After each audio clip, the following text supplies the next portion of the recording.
Thank you for joining us for the East Mediterranean Business Cultural Alliance's EMBCA's Journey and Reflections on Hydra, the Little England panel discussion. My name is Katsos, EMBCA's president. Today's discussion will be moderated by author, writer, Clemson University lecturer, EMBCA director, and Hydra Society vice president in America, Alexander Billinis. Our distinguished panel includes retired shipping executive and graduate Alumni Association member of the Hydra Nautical Academy, Captain Evangelos Tsigkaris, Dina, Adamopoulou, director of the Hydra Historical Archives Museum of Hydra, and member of the Hydra Municipal Council. Travel journalist, former Hellenic member of Parliament, Tsoklis, professor of linguistics at the Department of Philology of the National and Kapodistrian University of Athens, Nikos Pantelidis, poet and tourist entrepreneur Sofia, and entrepreneur, real estate investor, and president of the Hydra American Society, George Meintassis. Hydra, an enchanting island in the Saronic Gulf, has a rich history that weaves Hellas's past and present. The name Hydra itself, derived from the ancient Hellenic word for water, reflects the island's maritime significance. Hydra emerges not only as a strategic naval outpost, but also as a resilient community that has embraced tradition amidst the waves of change. In antiquity, it played a pivotal role in the Aegean. Its sheltered harbor provided refuge for sailors, and its strategic location made it a coveted possession for various maritime powers.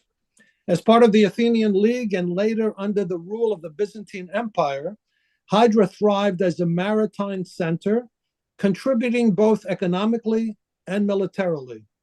The island's fortunes took a dramatic turn during the Ottoman era. The Hydriots' mystery of or mastery of shipbuilding and navigation allowed them to engage in lucrative trade and naval warfare, further enhancing its significance in the region. Its Merchant Marine Academy, founded in 1749, is the first naval academy in Greece and one of the oldest continually active merchant marine academies in the world. Many merchants of that period became wealthy running the British blockade of French ports during the Napoleonic Wars. Hydra, in the 18th and 19th centuries, when the island was famous for its shipbuilders, with its prosperity and large mercantile fleet, earned it the nickname Little England during that period. The 19th century marked a golden age for Hydra, fueled by its maritime prowess, and they played a vital role in the Hellenic War of Independence against the Ottoman Empire. The island became a beacon and a bastion of Hellenic resistance, and Hydra's flag, featuring an anchor and cross, symbolized both its maritime heritage and its commitment to freedom. Fast forward to the present, and Hydra has undergone a transformation while preserving its historic charm. Its architecture reflects a harmonious blend of the past and present. Stone mansions built during the island's prosperous period stand alongside modern establishments, creating a captivating tapestry of tradition and contemporary life. Despite its relatively small size, it continues to attract artists, intellectuals, and travelers seeking to get away from the hassle of modern life. The island's vibrant art scene, manifested in galleries and cultural events, pays homage to its historical significance as a hub for creativity and resilience. Writers, painters, and musicians find inspiration in its timeless landscapes and seafaring spirit. Hydra strikes a delicate balance and equilibrium between tourism and preservation, which has ensured the island's continuous allure while safeguarding its unique identity and ecological integrity. In essence, Hydra's economy thrives not only with the tourist influx, but on a sustainable coexistence of the cultural heritage and its natural beauty. Our moderator today for this fascinating discussion is author, writer, Clemson University lecturer, EMBCA director, and Hydra Society vice president in America, Alexander Billinis, who is a lecturer at the Clemson University's Honor College and Political Science Department. Alexander has lived and worked in the US, the UK, the Hellenic Republic, and Serbia. He is a licensed attorney, a prolific writer on Hellenic, Balkan topics, lectures widely on the legacy of Byzantium, as well as the legacy of the Hellenic merchant marine, including historical Hydras. He is the author of two well-known books, The Eagle Has Two Faces, Journeys Through Byzantine Europe, and Hidden Mosaics, An Aegean Tale. Welcome, Alexander, and thank you for being with us today. As always, Lou, it's a pleasure to be part of EMBCA's panels, particularly when they have to do with my ancestral island, which I think most of you know is very important to me and very important to my family. In the interest of going to our speakers, who I'd like to thank for joining, I'm going to just add a couple of minutes onto sorry, the dog, Lou's introduction about Hydra. Hydra, in my opinion, is an act of Hellenic agency, of Greek agency, of the timeless ability of the Greeks to navigate not only the seas, but also the shoals of politics and economics. It is an island that rises majestically like a rock of granite out of the Aegean with very little arable land. So the only choice for the Hydriots to survive and to thrive and to get agency in between empires, in between bad governments, whether they be your own government or the various countries that have dominated Greeks, the Hydriots stand out as the prototype islands for the merchant marine, the prototype islands for getting one's independence, both economic and political. It is no mistake, and it is no accident that the Hydriots' economic power and savvy transformed into military power and ultimately political power. So when we Greeks think about our glories, far too often we go to ancient times. As a Hydriots, our greatest glories are from that period running up to when we got our independence again. So I'm very proud of the island, but I also think the island served as a prototype for the Greek merchant marine, which over 50 years now is the largest in the world and is carrying much of the of global commerce. I truly believe that that prototype started in Hydra. So without going any further, because I could talk for many hours on Hydra, I think it's more important that we switch to our panelists, and I will opine both in English, kepu στα ελληνικά. I would like to start by introducing my friend, my mentor, and also as I'm an honorary alumnus of the Leski Apophyton της Σχολής της Hydras, the Alumni Association of the Hydra Nautical Academy. I'd like to start with my dear friend, Captain Evangelos Tsigkaris, who is a retired captain, shipping company managing director, an alumnus of the Hydra Nautical Academy, a past president of the Nautical Academy, and also honorary president of the Hydra Nautical Academy Alumni Association. So, Captain Evangelos, over to you, and thank you for joining us. Okay, thank you very much, my dear Alex, and hello to everybody in the panel. You have said everything about Hydra, Lou, and you, and I will just concentrate on the Hydra's Academy, Nautical Academy, which I was honored to graduate back in 1959. I studied there from 55 to 59 for 4 years. And in my era, the teachers and professors were mostly officers of the marine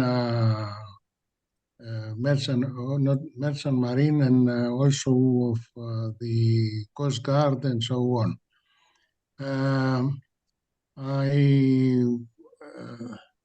I was taught the basic things for navigation and seamanship, and I stayed on the ships for quite a few years, as in the beginning as a cadet, then as a second officer, a chief officer, and then as a master mariner since 1967 to 1977. I have been all around the world except of Australia and New Zealand.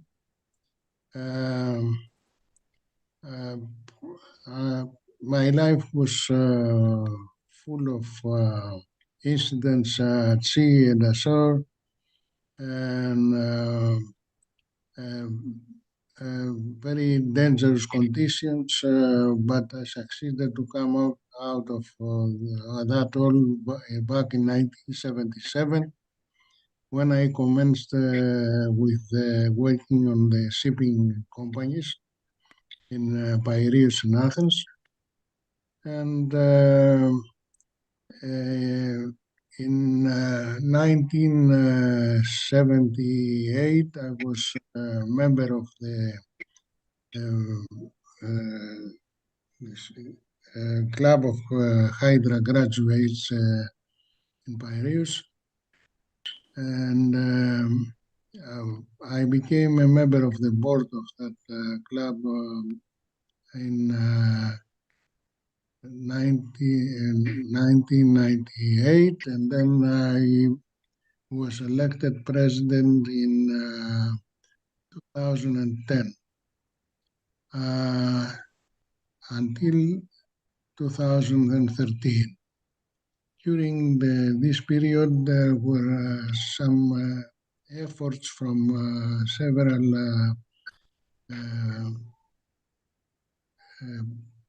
islanders and Coast Guard officers to move the Maritime Academy from Hydra to Spetses. Due to the better infrastructure of buildings in Spetses than in Hydra, and it was tiring and struggle to try to maintain the Maritime Academy in Hydra, which finally we succeeded with the help of the Greek Shipowners Association.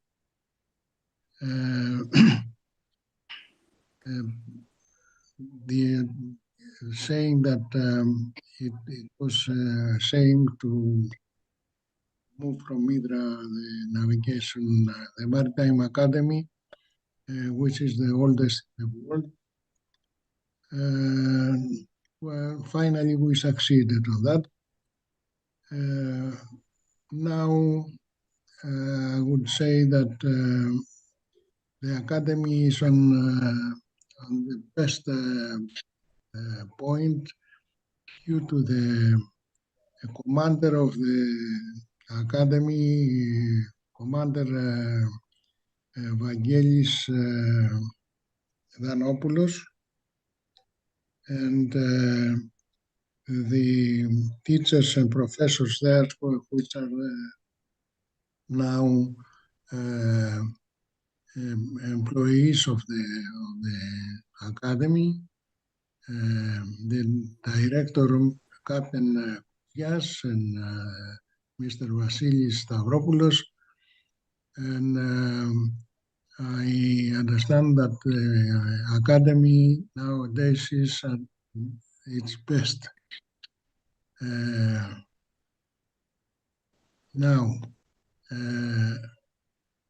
there are so many graduates since 1930, when the academy was nationalized in about 4,500 graduates, Athens, and officers. Nowadays, there are 150 students,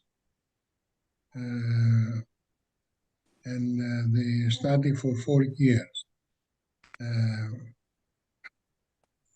They are the best.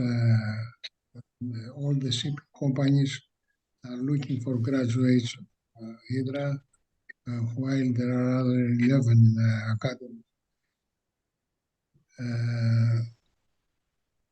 That is what I have to say about the navigation and the Maritime Academy. On top of what Alexander has written and saying about the school. On the Hydra Merchant Marine, I would say that after the war, it was everything was destroyed, to say, or damaged during the revolution, and gradually the fleet was diminished, was very small.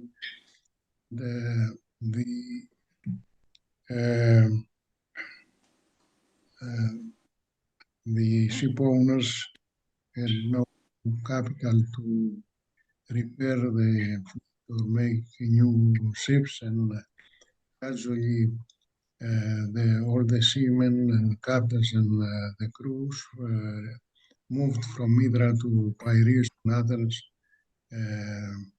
looking for better conditions of living.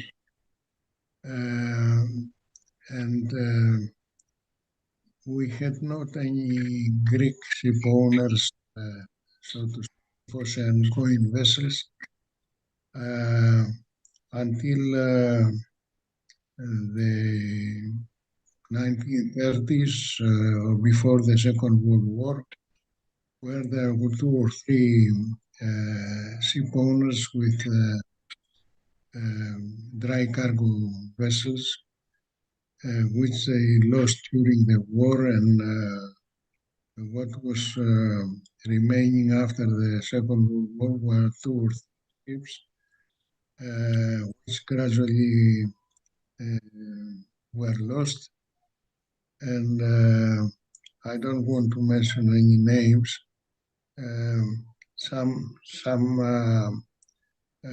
idiots have tried to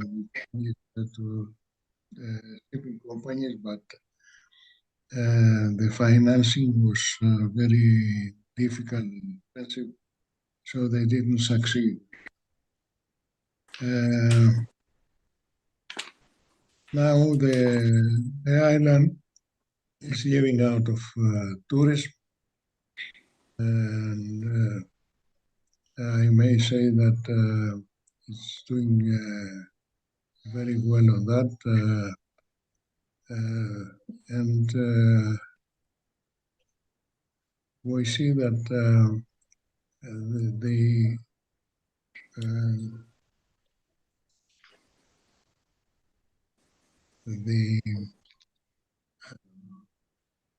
the people are not going, let's say, to the sea and to the they're not partners like they were before. Anyway, that's all of what I have to say. Thank you very much for listening, and thank you very much all of you for your attention.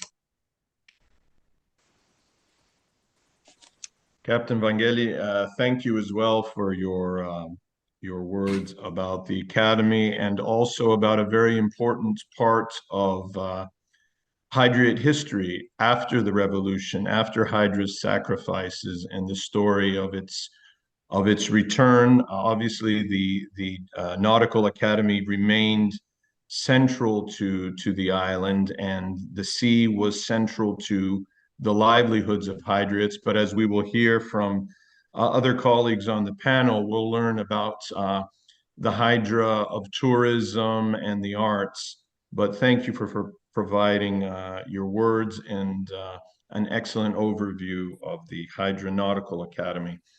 I will now pass the baton to Dina Adamopoulou, a friend of mine, someone who, like all Hydrates, and I'd say all Greeks, I have a great deal of personal admiration for her.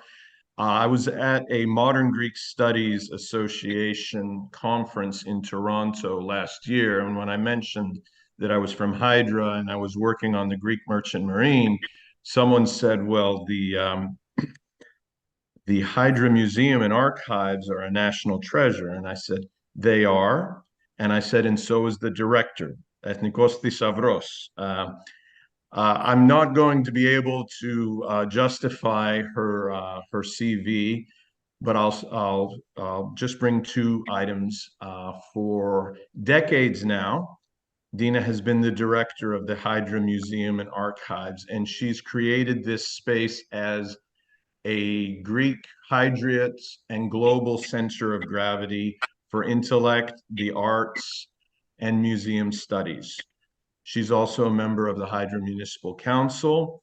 So τώρα θα χωρίσω την οθόνη σε σένα, Dina, να μιλήσετε για το Μουσείο της Ύδρας και τα αρχεία. Και πάλι ευχαριστώ. Ευχαριστώ πάρα πολύ, Αλέξανδρε, για την πολύ ευγενική σου έτσι εισαγωγή, την εξαιρετική. Θα μιλήσω στα ελληνικά γιατί θέλω να παρουσιάσω ένα ελληνικό μουσείο και θα ξεκινήσω, επιτρέψτε μου, έτσι, με ένα πολύ μικρό 1,5 λεπτό εισαγωγικό βίντεο για να γνωρίσει ο κύριος Κάτσος το μουσείο μας από μακριά.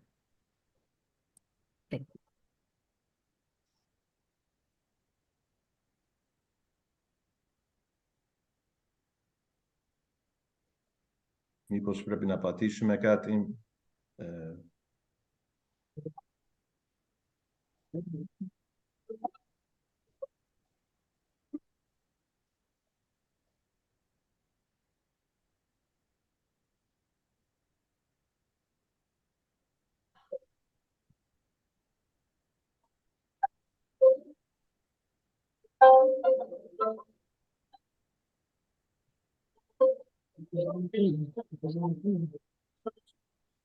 Μάλλον παίζει σε σένα, Ντίνα, και όχι σε εμάς. Ναι. Α, ναι. Ναι, με τα Zoom αυτά συμβαίνουν. Δεν ακούγεται. Δεν έχουμε καθόλου. Α, τώρα. Τώρα, ίσως τώρα. Τώρα, ναι. Ναι. Α.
Καλύτερα.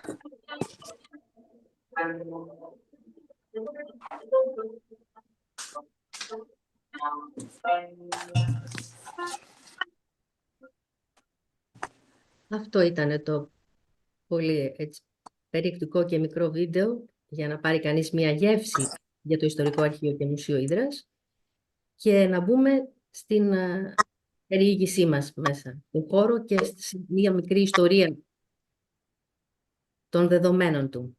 Αυτό στην οθόνη μας βλέπουμε το παλιό κτίριο του Ιστορικού Αρχείου και Μουσείου Ύδρας που θεμελιώθηκε το 1919 και οικοδομήθηκε με δαπάνη του ιδραίου εφοπλιστή και ευεργέτη Γκίκα Κουλούρα, σε σχέδια του μεγάλου αρχιτέκτονα Αναστασίου Ορλάνδου. Πλην όμως ο Ορλάνδος το ονόμαζε μέα κούλπα, ήταν το νεανικό του λάθος, δεν τέριαζε απόλυτα στο δωρικό περιβάλλον της Ύδρας και έτσι, εδώ βλέπουμε τον Κουλούρα επάνω, τον Γκίκα Κουλούρα, τον ιδραίο εφοπλιστή και ευεργέτη και κάτω τον Αντώνιο Λιγνό, δύο μορφές πολύ σημαντικές για την Ύδρα και για το Μουσείο της Ύδρας. Ο Μεν Κουλούρας διέθεσε 6.000 χρυσές λίρες Αγγλίας για να γίνει το κτίριο. Ο Δε Λιγνός διέθεσε τη ζωή του ολόκληρη για να γίνουν οι μεταγραφές των ιστορικών αρχείων που βρήκε μέσα στην Μητρόπολη, σε κελί του σημερινού Καθεδρικού Ναού. Κάθισε λοιπόν, τα μετέγραψε ο Λιγνός, αφιέρωσε τη ζωή του, παρότι ήταν γιατρός και δήμαρχος Ύδρας για 40 χρόνια. Ουσιαστικά δεν δημάρχευε, ήταν μέσα στο αρχείο και έκανε μεταγραφές εγγράφων. Και με αποτέλεσμα να έχουμε εμείς τους πολύτιμους 16 τόμους του Αρχείου Κοινότητας Ύδρας. Το νέο κτίριο του Ιαμί οικοδομήθηκε, μάλλον θεμελιώθηκε επί επταετίας, επί Υπουργού Τρυπάνη και εδώ το παρέλαβα, το βλέπετε, όπως το παρέλαβε όταν ήρθα το 1989, δηλαδή ήταν ουσιαστικά ένα γιαπί χωρίς παράθυρα. Ξεκίνησαν άμεσα εργασίες τακτοποίησης, τοποθέτησης και προβολής των μουσιακών μας εκθεμάτων, χρονοβόρες και κοστοβόρες, και το 1996, τον Ιούλιο του 1996 μάλλον, εγκαινιάστηκε το Ιστορικό Αρχείο και Μουσείο Ύδρας, επιτέλους ύστερα από 23 χρόνια που χτιζόταν, ήταν κάτι σαν το γεφύρι της Άρτας. Ο Λιμερής χτιζόταν, το βράδυ γκρεμιζόταν, κάπως έτσι το έβλεπαν και οι Ιδραίοι. Βλέπουμε τον πρώην Μητροπολίτη, τον Κυρό Ιερόθεο Τσαντίλη, τον τότε Δήμαρχο Κωνσταντίνο Αναστόπουλο και τον Υπουργό τότε Παιδείας, τον Γιώργο Παπανδρέου, ο οποίος εγκαινίασε το νέο κτίριο.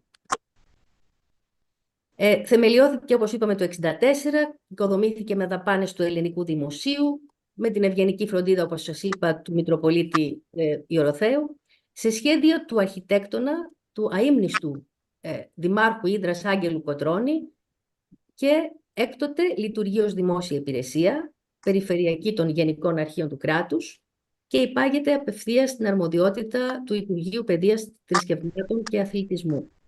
Είναι μια δημόσια υπηρεσία αμυγής δηλαδή.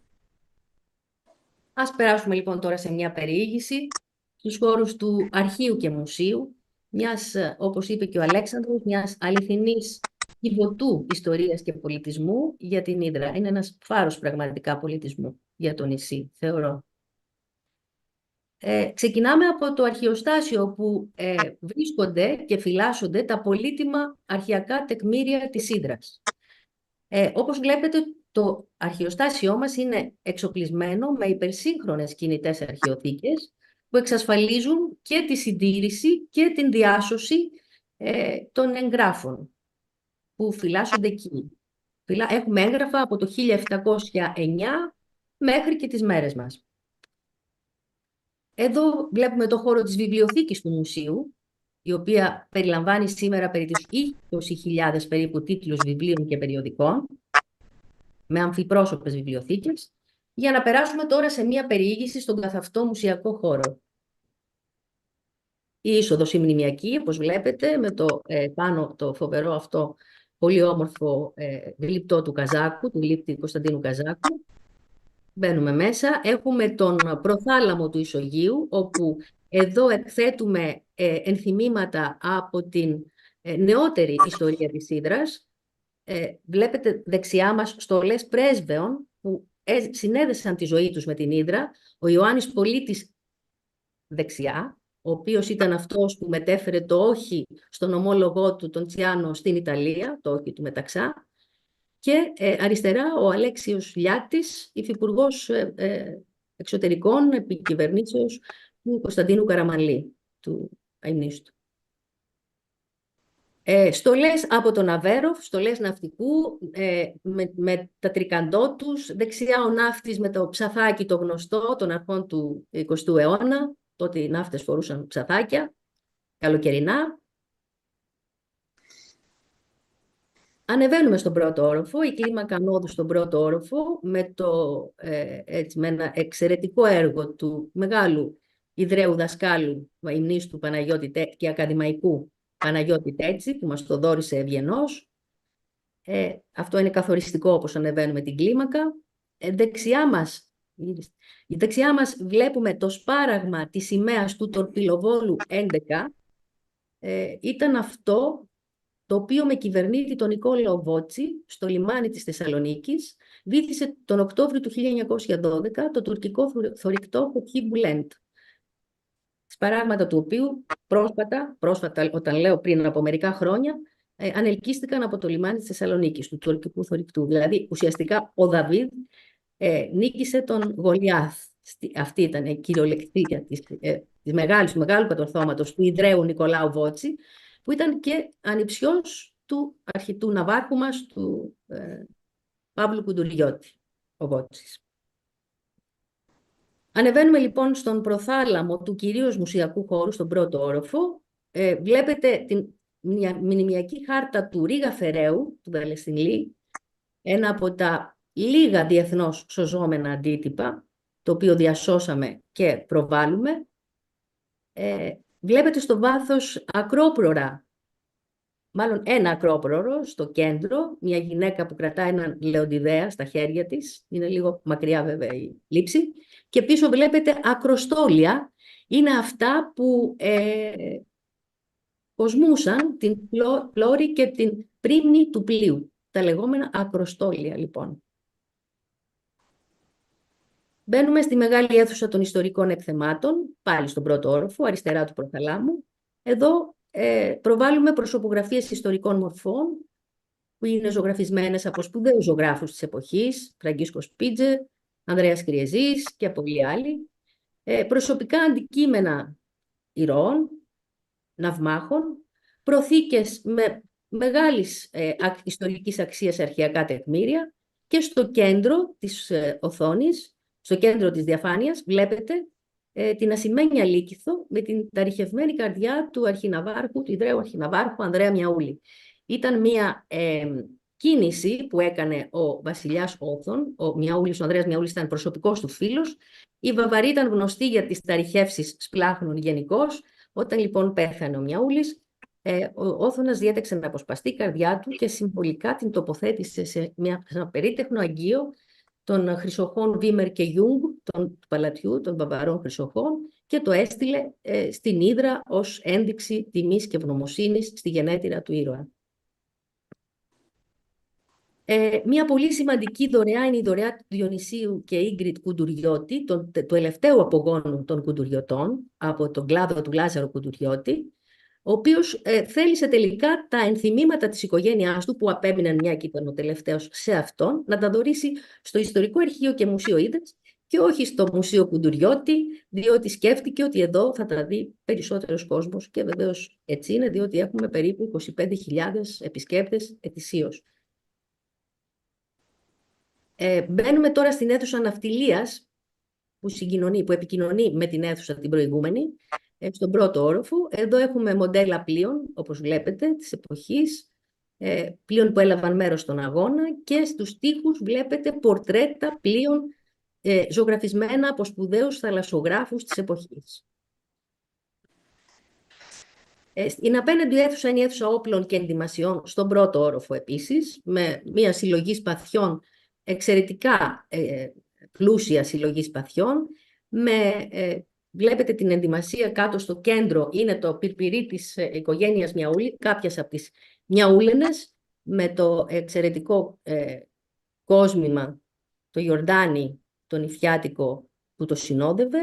Βλέπετε στολές Ιδραίων και Ιδρεϊσών της εποχής. Αριστερά βλέπετε τρομπόνια ή άλλα όπλα, πιστόλες κλπ. Είναι η αίθουσα των όπλων και των ενδυμασιών, δηλαδή εδώ. Και ανεβαίνουμε προς τον επάνω όροφο. Η κλίμακα ανόδου, όπως βλέπετε δεξιά, έχει προσωπογραφίες Ιδραίων ναυμάχων και πυρπολιτών, φτιαγμένες στον κεραμικό, ψημένες στο κεραμικό, πορσελάνες είναι, στους 360 βαθμούς Κελσίου, παρουσιάζονται σε ναΐφ απόδοση όλοι οι ναυμάχοι και οι πυρπολιτές της Hydras, οι πιο γνωστοί τουλάχιστον. Φτιαγμένες, το εξαιρετικό είναι ότι είναι ζωγραφισμένες από σπουδαίους ζωγράφους της εποχής. Τέτση, Τσαρούχη, Κοκκινίδη κλπ. Επίσης, στο βάθος της διαφάνειας επάνω αριστερά, βλέπετε την μνημειώδη εξωτερική θύρα του αρχοντικού του Γεωργίου Δήμα Βούλγαρη.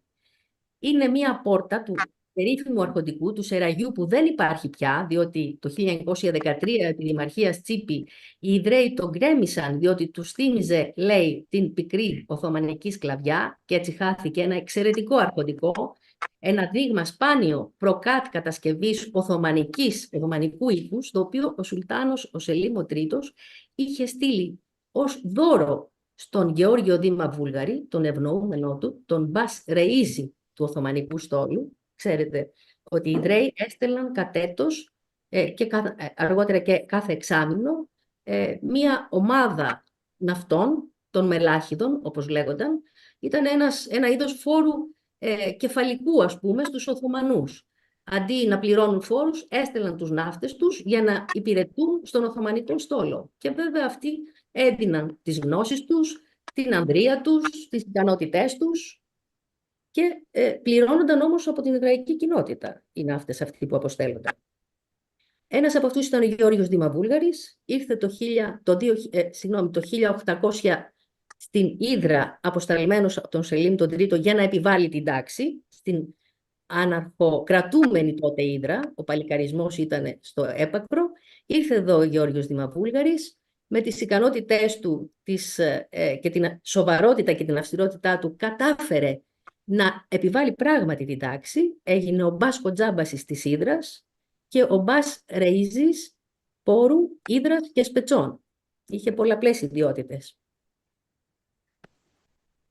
Ανεβαίνουμε στον δεύτερο όροφο. Βρισκόμαστε στον προθάλαμο του δευτέρου ορόφου. Αριστερά μας βλέπετε μία προθήκη με τις μέχρι τώρα σωζόμενες σε επιφανειακό επίπεδο αρχαιότητες, διότι δεν έχουν γίνει ανασκαφές. Έχουν βρεθεί όμως πολλές αρχαιότητες, αγκία, αιχμές βελών, σφονδύλια και επίσης πολλά ενάλια, τα οποία εκθέτουμε στο διπλανό ακριβώς τμήμα της προθήκης. Και στο βάθος βλέπετε ένα γλυπτό που μας δώρισε ο πολύ γνωστός Ισπανός αρχιτέκτονας Σαντιάγο Καλατράβα, και το εκθέτουμε εδώ. Ήταν μια δωρεά στο μουσείο. Κατεβαίνοντας κάτω πλέον συναντάμε το πολιτήριο του Ιαμί, που είναι μια πολύ σημαντική πηγή εσόδων για το μουσείο, με πολύ σημαντικά πράγματα, βιβλία, μεταξωτυπίες ζωγράφων κλπ. Και εδώ βλέπετε το προσωπικό του Ιαμί σήμερα. Έχουμε λοιπόν εδώ, πρέπει να ξέρετε ότι τις προσπάθειές μας τις τροφοδοτούν και τις υποστηρίζουν πολύ σημαντικοί άνθρωποι, οικονομικά εύρωστοι της σημερινής ελληνικής πραγματικότητας, και βεβαίως εμείς τους αποδίδουμε την οφειλόμενη τιμή, αναγράφοντας τις δωρεές τους και επίσης και σε ειδικό πίνακα που υπάρχει, και φαίνονται όλα τα ονόματα αυτών που έχουν δωρήσει κατά καιρούς στο μουσείο ποσά ή οτιδήποτε άλλο υλική συνδρομή έχουν κάνει. Τα κοιμήλια μας τα συντηρούμε, φροντίζουμε για την προβολή τους, για να πούμε έτσι και τα εσώτερα λιγάκι του μουσείου. Και βέβαια να πάμε στις πολιτιστικές μας εκδηλώσεις, που είναι ένα σημείο αναφοράς για το ΙΑΜΗ. Το ΙΑΜΗ είναι το Ιστορικό Αρχείο Μουσείου Ύδρας. Όπως βλέπετε, είμαστε στο κέντρο. Καταλαμβάνει το κεντρικό χώρο του λιμανιού, είναι προσβάσιμο από παντού και αυτό είναι ένα πολύ μεγάλο ατού. Γι' αυτό και οι 25.000 επισκέπτες πάνω κάτω που κάθε καλοκαίρι έρχονται και μας επισκέπτονται. Είμαστε δηλαδή πολύ κοντά και πολύ εύκολα να έρθει ο καθένας να δει και να θαυμάσει την ιστορία του νησιού. Έχουμε κάνει περίπου μέχρι σήμερα 127 εικαστικές εκθέσεις. Πολύ σπουδαίων δημιουργών πάντοτε. Είδου και η Σοφία πρώτη-πρώτη με τον δάσκαλο τον Τέτση στην έκθεσή του. Η Σοφία είναι ωραία. Σοφία, βλέπεις, σε έχουμε πρωτοκαθεδρία. Έτσι είστε. Ναι, προχώρησε παρακαλώ. Η έκθεση Plant Artist. Σας δίνω έτσι μερικά ενδεικτικές διαφάνειες από τις πολιτιστικές μας εκδηλώσεις. Η έκθεση El Corno Sovente. Κάνουμε συνεργασίες με σπουδαία ιδρύματα του εξωτερικού και με πρεσβείες επίσης του εξωτερικού. Έχουμε συνεργαστεί με την Ιταλική πρεσβεία, με τη Γαλλική πρεσβεία, με την Ελβετική πρεσβεία. Όνου έστι αριθμός. Εν πάση περιπτώσει, φροντίζουμε να φέρουμε τον κόσμο στην Ύδρα με κάθε τρόπο. Η τελευταία μας έκθεση του Βασίλη Θεοχαράκη, που ακόμα διαρκεί στο χώρο μας.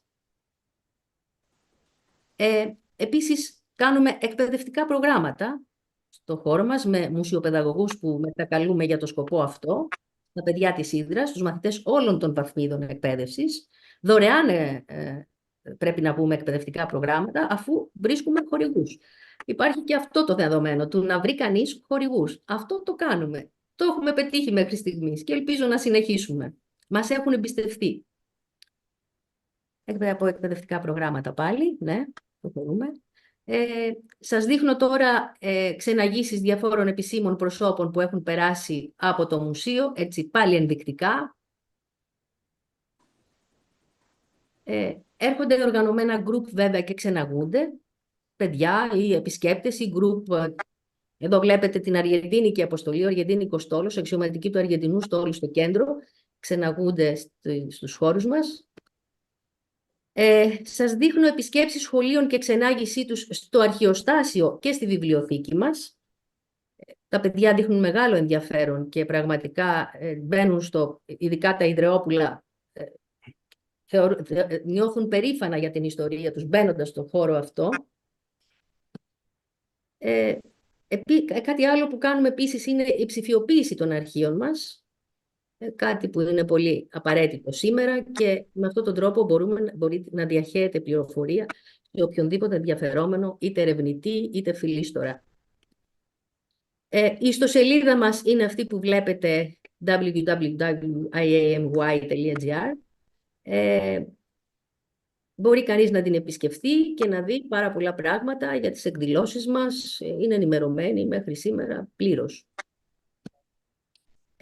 Επίσης, η αγάπη μας για τη διάσωση και την προβολή της ναυπηγικής μας παράδοσης μας οδήγησε στην αγορά και στις προσπάθειες διάσωσης και ανάδειξης ενός εμβληματικού σκαριού για την Ύδρα. Το θυμούνται σίγουρα όλοι, το θυμόμαστε όλοι εμείς που είμαστε εδώ, του περάματος Hellenic, το οποίο το 2000 κηρύχθηκε ιστορικό διατηρηταίο μνημείο, κινητό μνημείο, της νεότερης ναυπηγικής μας ιστορίας. Να το Hellenic, για περίπου 40 χρόνια μετέφερε τα τροφοεφόδια στην Ύδρα. Σκεφτήκαμε να το διασώσουμε και να το κάνουμε το πρώτο πλωτό δημόσιο μουσείο. Δυστυχώς δεν κατέστη αυτό δυνατόν, γιατί η κρατική αδιαφορία ήταν άνευ προηγουμένου, παρά τις προσπάθειές μας, τις απέλπιδες 22 χρόνων. Το Hellenic κατέρευσε και αφού κατέρευσε λοιπόν στο Καρνάγιο Κουπετόρι στη Σαλαμίνα, πήραμε πρόγραμμα ΕΣΠΑ, βάσει του οποίου διασώσαμε το Hellenic πώς, ψηφιακά. Είναι αυτά που λέγαμε, τα καλά της τεχνολογίας. Το διασώσαμε λοιπόν ψηφιακά. Το Hellenic δυστυχώς είναι σε αυτή την κατάσταση. Οι εταίροι μας ήταν το Πανεπιστήμιο, βλέπετε εδώ τους εταίρους όλους του έργου, Πανεπιστήμιο Θεσσαλίας, Υπουργείο Πολιτισμού, το μουσείο και 2 εταιρείες. Ήταν το ερευνό, επιχειρώ, καινοτομό. Στα πλαίσια αυτού του ΕΣΠΑ πήραμε πρόγραμμα. Ναι. Διοργανώσαμε λοιπόν την ψηφιακή έκθεση που λειτουργεί μέχρι σήμερα στο χώρο μας και μπαίνεις στην έκθεση αυτή, μπαίνεις μέσα στο Hellenic, κατεβαίνεις στα μπάρια του, ανεβαίνεις επάνω στην πλώρη και στην πρίνη του, το οδηγείς και το βγάζεις από το λιμάνι της Hydras έξω. Αυτά τα φοβερά και τρομερά κάνει σήμερα η τεχνολογία. Και μακάρι να έρθετε να τη δείτε την έκθεσή μας. Επίσης, στις αίθουσές μας γίνονται συνέδρια. Τις διαμορφώνουμε ειδικά για τη φιλοξενία τέτοιων εκδηλώσεων. Ναι. Η συνεργασία που σας έλεγα με τις πρεσβείες Ιταλίας, Καναδά, Αργεντινής, Ρωσίας και λοιπά, με τους αντίστοιχους πρέσβεις που είναι εδώ. Το τρίπτυχό μας το ενημερωτικό το μοιράζουμε δωρεάν στο κοινό, με πλήρεις πληροφορίες για την υπηρεσία μας. Βλέπετε μερικούς από τους καταλόγους που εκδίδουμε κάθε φορά με την ευκαιρία οποιασδήποτε εικαστικής έκθεσης. Η ομιλούσα γράφει και τα προλογικά κείμενα, έχω και αυτή την υποχρέωση, εν πάση περιπτώσει, τι να κάνουμε. Τα ημερολόγια του ΙΑΜΗ που εκδίδουμε κάθε χρόνο, ένα DVD με το ντοκιμαντέρ που έχουμε γυρίσει για το ΙΑΜΗ σε 3 γλώσσες και που έχει μεγάλο ενδιαφέρον και το θέλει το κοινό, από ό,τι βλέπω το αγαπά. Μερικές μουσικές εκδηλώσεις με σπουδαίους ερμηνευτές στην ταράτσα μας. Πρέπει να σας πω ότι έχουν γίνει 113 μουσικές εκδηλώσεις μέχρι τώρα στην ταράτσα του ΙΑΜΗ. Πάντα με πολύ σπουδαίους ερμηνευτές, αντίστοιχους του στάτους βεβαίως ενός μουσείου. Και κλασική μουσική πάντα. Χορευτικές και θεατρικές παραστάσεις. Ακόμη και πολιτικούς γάμους στην ταράτσα του ΙΑΜΗ. Να αγαπάνε πολύ την ταράτσα. Είναι το φιλέτο της Hydras, όπως το ονομάζουν. Διάφορα γκαλά. Και κλείνουμε με την φωτογραφία, με την εικόνα του μουσείου μας, με τον κόσμο που έρχεται να μας επισκεφθεί. Είναι μία από τις εκδηλώσεις που έχουμε κάνει. Και στέλνουμε σε όλους σας θερμές ευχές για τη νέα χρονιά και ευχαριστούμε πολύ για την προσοχή σας. Ευχαριστούμε και εμείς. Δίνα, πράγματι, όπως είπαμε, είναι θησαυρός, είναι σημείο αναφοράς στην Ελλάδα, στους Ιδραίους και στον κόσμο της τέχνης. I will, in the interest of time, move immediately to our next panelist, Ms. Tsoklis, a travel journalist, a former parliament deputy. For those of us in the United States, Ms. Tsoklis has done a series of programs on ERT about the diaspora, and as a diaspora historian myself, I watched those with great interest.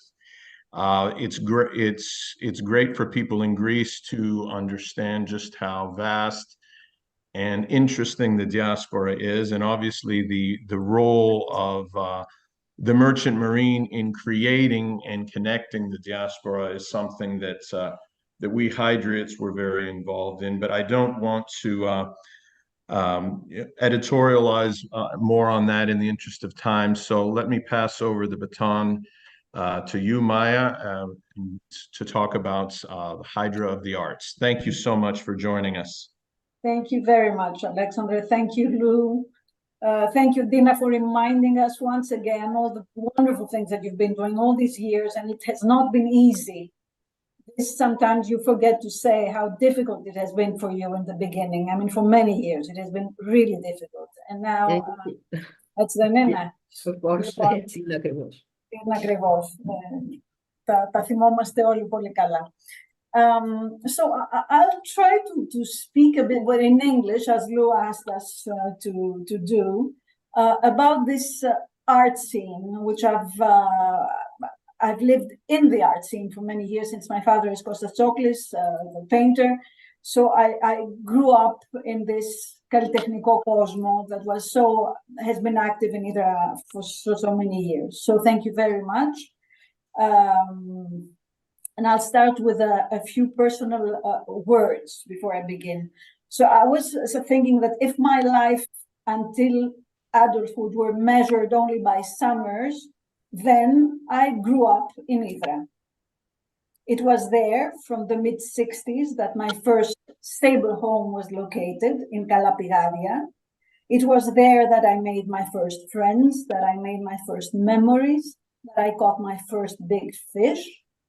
It was there in the center of the harbor that the Stella Maris, maybe you remember it, you know, the huge boat, the cruise ship threatened to drown me, kanonika δηλαδή. It was in Hydra that I had my first cigarette, of course, under the old Kavos that went to the disco in the original Kavos, remember it? Quinta also, Quinta, the first. Quinta, the first. The Quinta was, no, I didn't know Quinta. Later, Heaven. And then it was there that, you know, my father carried me up home on his shoulders. I remember this amazing pouring rains in Hydra where the streets were becoming red rivers with all the dirt coming from the mountains. It was a place of absolute beauty, freedom, and safety. We played in the street, and I knew, and I still now know, every street, every house, and every door. You know, I just see a picture, and I know if it's Hydra and where it is. So I betrayed Hydra for Tinos in the late 80s when Hydra betrayed me. But it remains my safe home, the place to which I mentally return when I want to reconnect. And I'm preparing with great pleasure to renovate our little house in Kalapigadia. We've started that. So I gladly agreed to add a few words to today's conversation because I noticed that people and situations that I knew and that had played a decisive role in the artistic life of Hydra are absent from the collective memory. And by collective memory, I mean the information available on Google and other search engines. Having grown up in the 70s and the 80s, among this kalitechniko κόσμο, I realized that some aspects of reality have been altered, possibly due to lack of information. This is why it is so important to digitize our archives, because what has not been digitized, the facts, but also the gems that are hidden in books and printed material, will be forgotten, they will be erased, and it will be as they never existed. So it is our duty to retrieve them, to highlight them, and to give them the attention and significance that they deserve. So let's start from the beginning. We all know about the glorious days. Lou talked about that, but we all know. At the beginning of the 20th century, the island survived thanks to the sponge industry. The men were away about 6 months every year because they went to North Africa. We also know that some of them went to the United States and to Tarpon Springs. Slowly, the mansions collapsed in a widespread decline. Many they moved away. They went to Piraeus. Fortunately, the cadets of the naval school remained as a living nucleus in the island. And the breathtaking beauty of the island, the radiant light, the colors. We must remember that Hydra was a very colorful island before the Athenians were there and painted everything in white. The balance between the built and the natural environment remained unspoiled and catch the attention of Greek artists of that era. There was an exhibition in 2002, actually Dina is behind it, of course, titled Hydra Visual Impressions, Works of Greek Artists of the 20th Century. You remember, Dina? So there we see, let me connect, excuse me, because I haven't done it yet. Share screen, I think this is, wait, hold on, please, it's somewhere here. Yes, excuse me, I need to, I don't know what you see exactly right now. Do you see anything at all? Can you help me a little bit? What do you see? Okay. Κάτσε μια στιγμούλιτσα. I need to share screen. This is, I think, what I'm showing you.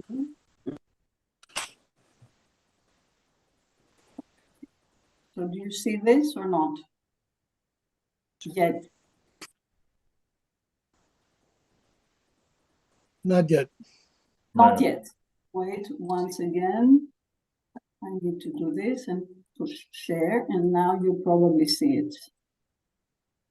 Okay? Yes. Oh, all right. So sorry about that.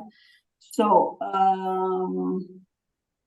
so this is me in Hydra, very young. These are so this is the work of Konstantinos Parthenis in 1910. So we have a group of artists that have previously visited and found inspiration in the island, but it isn't until the mid-30s that the significant chapter in this artistic history begins to unfold. In 1936, Nikos Gikas, we see here, whose maternal roots were tied to Hydra, returned to the island, brimming with nostalgic memories of his childhood summers. He embarked on the restoration of his family mansion in Kamini. In the same year, 1936, within the confines of the Athens School of Fine Arts, Konstantinos Dimitriadis, the recently appointed director, convened with painter Periklis Vizantios.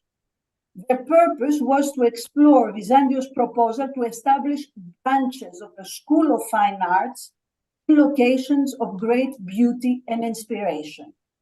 These would serve as affordable havens for students, providing access to workshops amidst iconic landscapes.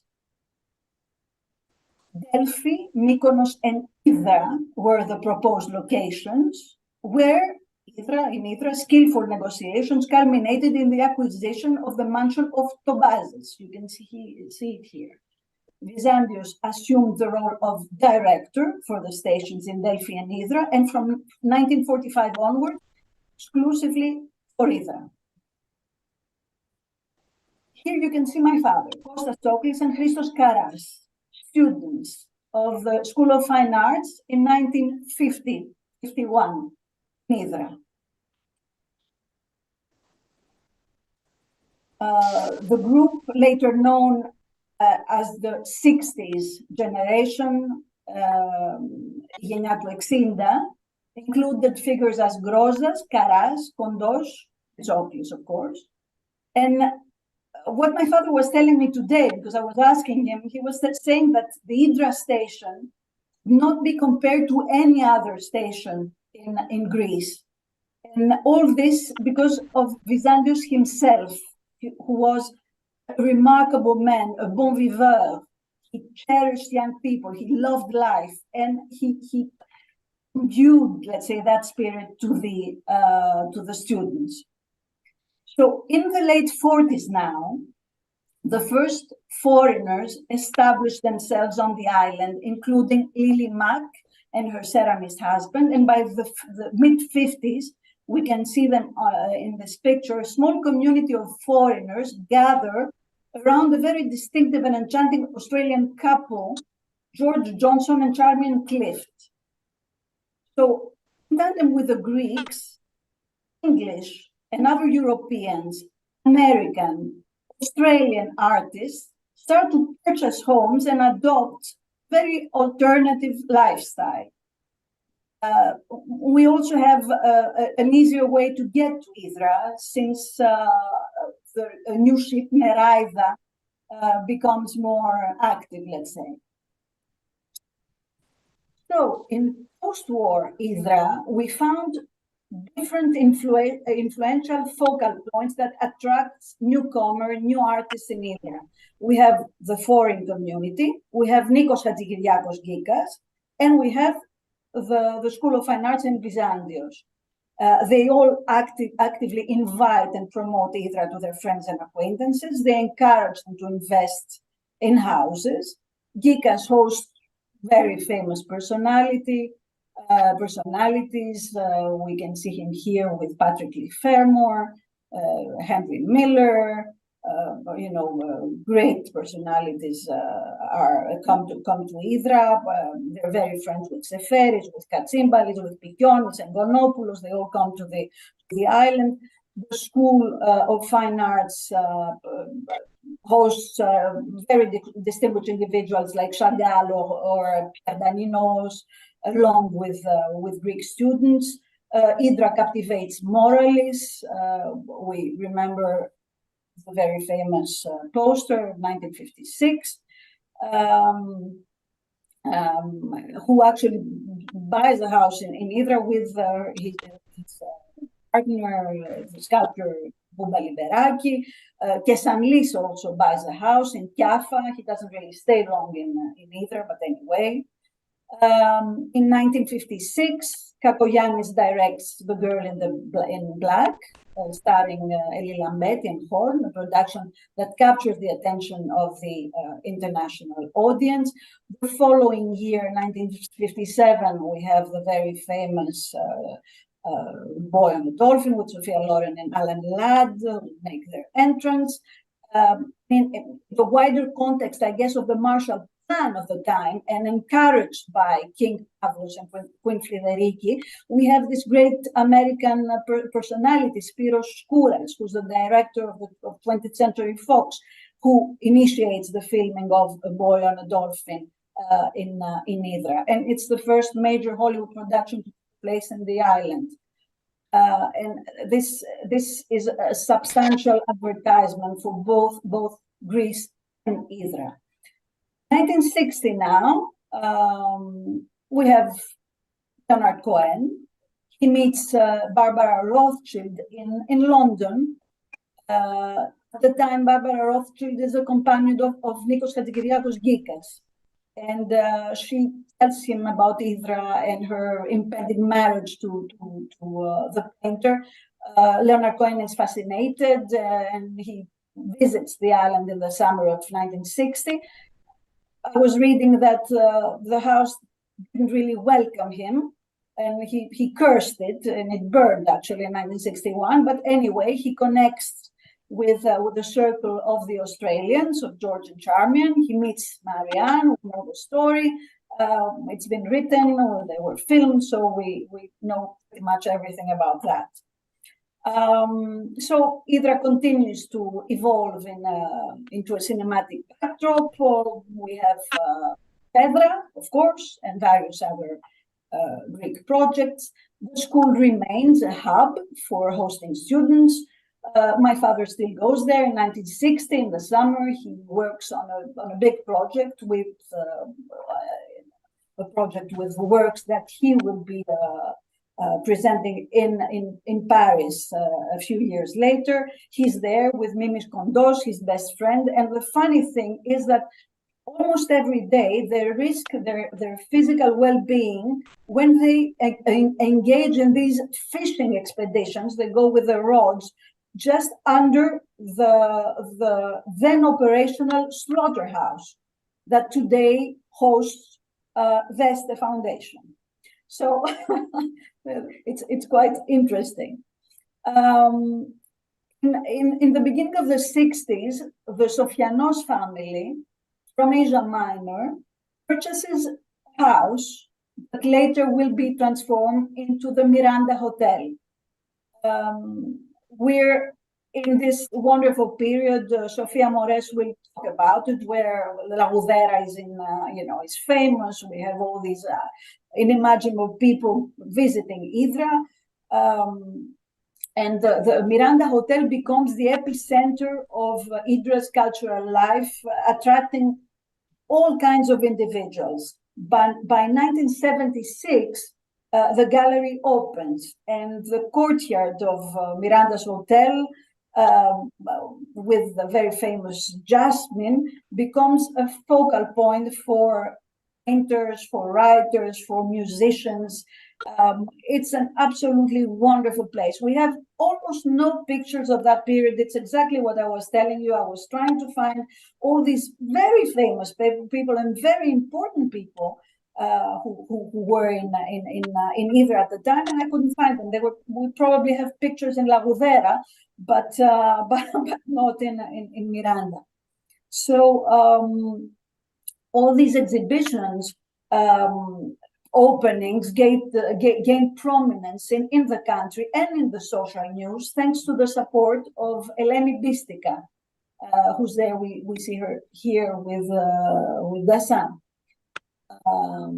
Here you can see Miranda with Christos Karas, Axelos and Karas, Katsos, of course, with Pantelidis. We all know him.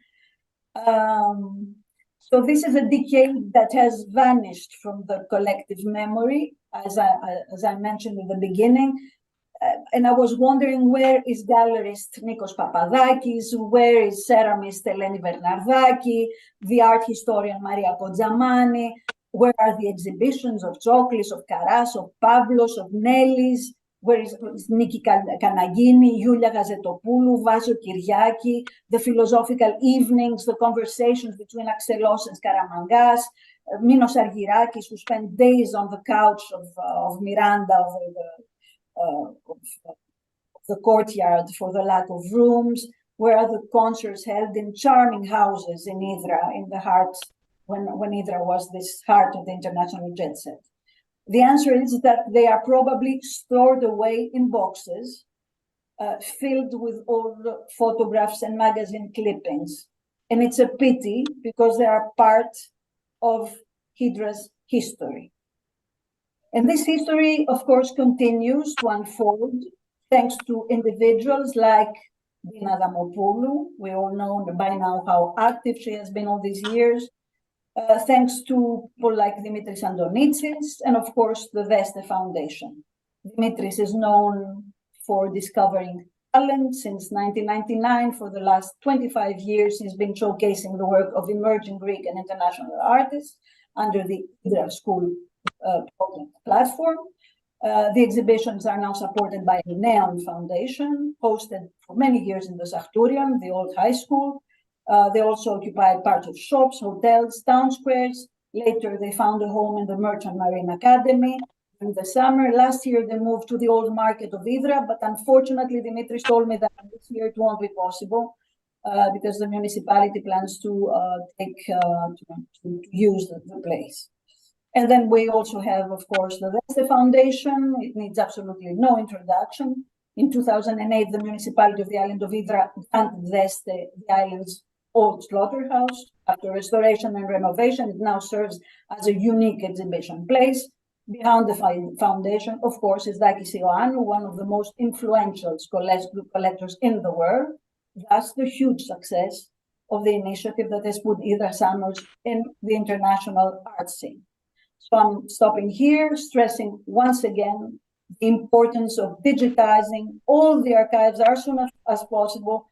They're pieces of history that otherwise will be lost forever. Thank you very much. Thank you as well, Maya. I also, in our initial discussions, we talked about if it's not digital, did it exist? Well, the fact is, it did exist. You took us through a wonderful tour of an important artistic period in Western culture, and Hydra was a center of gravity.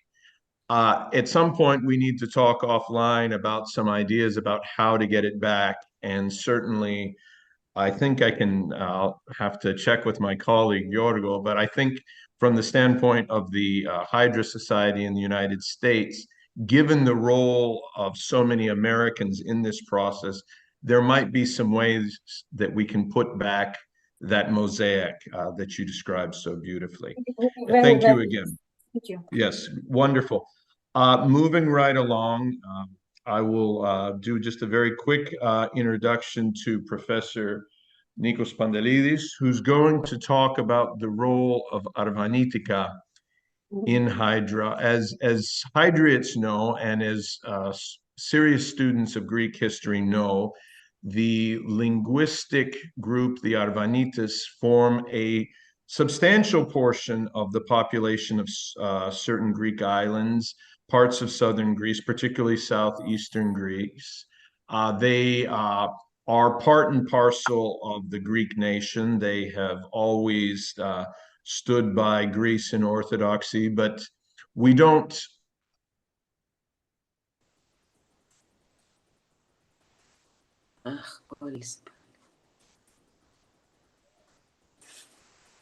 Θα του στείλω μήνυμα γιατί δεν μπορεί να μην το ξέρει. Μπορεί να μην το ξέρει. Ναι, τώρα του στέλνω. Πάντως ήταν τόσο έντονη το πιο λαλιά στην Ύδρα παλιότερα, τώρα δεν είναι πια. Αλλά ήταν πραγματικά έντονη. Listen, while we're waiting for Alexander, Maya, I'd like to know how Hydra betrayed you. Same here. Well, you know, Hydra changed a lot in the 80s. Something changed in the atmosphere. I'll give you an example. We were a bunch of kids that had grown up in the island. Everyone knew us. You know, we were going in restaurants and cafes, and no one paid because they knew our parents who would pay after us, you know. And then something happened to the island, and new people came. There were lots of day cruises. And I remember one of my shocking experiences is we were sitting with, with Konstantinos and Marina, the bunch of kids were in a coffee shop. And then where we always were, right, from when we were kids. And then the what do you call them? The guy who was the server, the guy who was serving, asked us to move, to go away, because he wanted to sit some Japanese guys who had come for a few hours on the island. You know, and it was, I mean, one of the examples. The things that changed, something happened to Hydra in the 80s, and the whole atmosphere changed. Yeah. And this is actually why many people actually at that time left. And okay. Sorry, I just got back in. Let's say that it lost its authenticity at that time. Yes, we got it. Alexander, please. Sorry about that. How far back did you lose me? Did I start Nikos' introduction? Just introduce Nikos. That's basically it. You were talking about Arvanitika, and then we lost. Okay, so I'm sorry about that. That's part of technology. That's why I had my second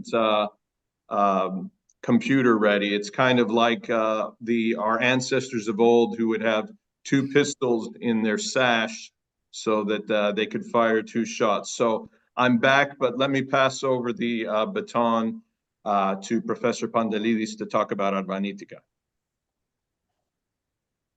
Let me share.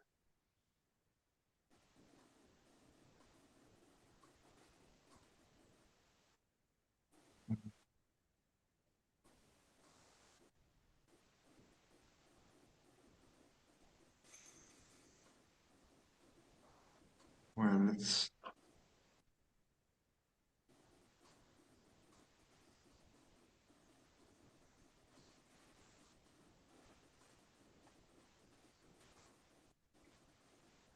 I don't know why I can't see my screen. Actually. All right, let's not worry about that. Costa, do you have Nikos information? Yeah, give me a minute. Yeah. Give me a Okay, minute. if you can, just post it. Okay.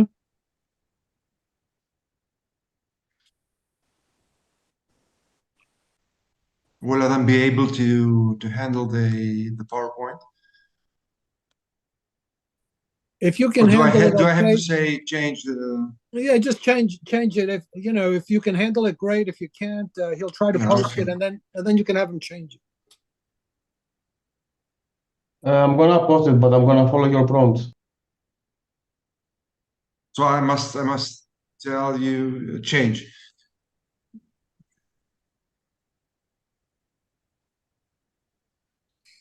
Okay. There we are. Okay. Λοιπόν, δεν θα μιλήσω μόνο για τα αρβανίτικα σήμερα, έτσι. Και βέβαια το θέμα αυτό δεν είναι τόσο εξυπηρετικό όσο είναι τα πολιτιστικά βέβαια.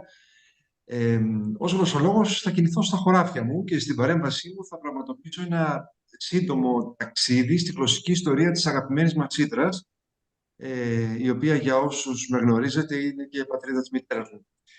Ας τα πάρουμε από την αρχή. Είναι γνωστό ότι η Hydra, και μάλλον δεν υπήρξε ποτέ τελείως ακατοίκητη, αρχίζει να επικίζεται μαζικότερα από το 15ο αιώνα. Από αλβανόφωνους Ορθόδοξους Χριστιανούς, αυτούς δηλαδή που ονομάζουμε Αρβανίτες, προερχόμενους κυρίως από τις απέναντι της Hydras πελοποννησιακές περιοχές, δηλαδή την Τριζηνία και την Ερμιονίδα, αλλά και από την Αττική και την νοτιοανατολική Λακωνία, όπου επίσης σημειώθηκαν επικισμοί Αρβανιτών. Αλλάζουμε διαφάνεια. Εδώ βλέπετε ένα τμήμα του εθνογραφικού χάρτη της Πελοποννήσου του Άλφρεντ Φίλιψον του 1890. Με ροζ είναι σημειωμένες σε περιοχές που είναι αρβανίτικες, αρβανιτόφωνες. Έτσι καταστάθηκε λοιπόν στην Hydra η αρβανίτικη γλώσσα. Η εισρωή πληθυσμού στο νησί βέβαια συνεχίστηκε και όλους τους κατοπινούς αιώνες μέχρι την Επανάσταση του 1921, με μεγαλύτερη ένταση μάλιστα μετά τα ορλοφικά, την αποτυχημένη δηλαδή εξέγερση των Ελλήνων της Πελοποννήσου το 1570. Στους επίκους από τις κοντινές, τις απέναντι περιοχές, προσθέθηκαν σταδιακά και έπικοι από μακρινότερες περιοχές, πολλές από τις οποίες ήταν ελληνόφωνες, όπως φαίνεται από τα επίθετα που σώζονται στα παλαιά έγγραφα του Ιστορικού Αρχείου του νησιού. Άρα ο πληθυσμός δεν ήταν αμιγώς αρβανίτικης καταγωγής. Είχαμε δηλαδή ήδη προεπαναστατικά επίκους από την ελληνόφωνη Αίγινα και από πολλά ελληνόφωνα νησιά του Αιγαίου. Κυκλάδες, Δωδεκάνησα, Βόρειο Αιγαίο, αλλά και από νησιά του Ιωνίου.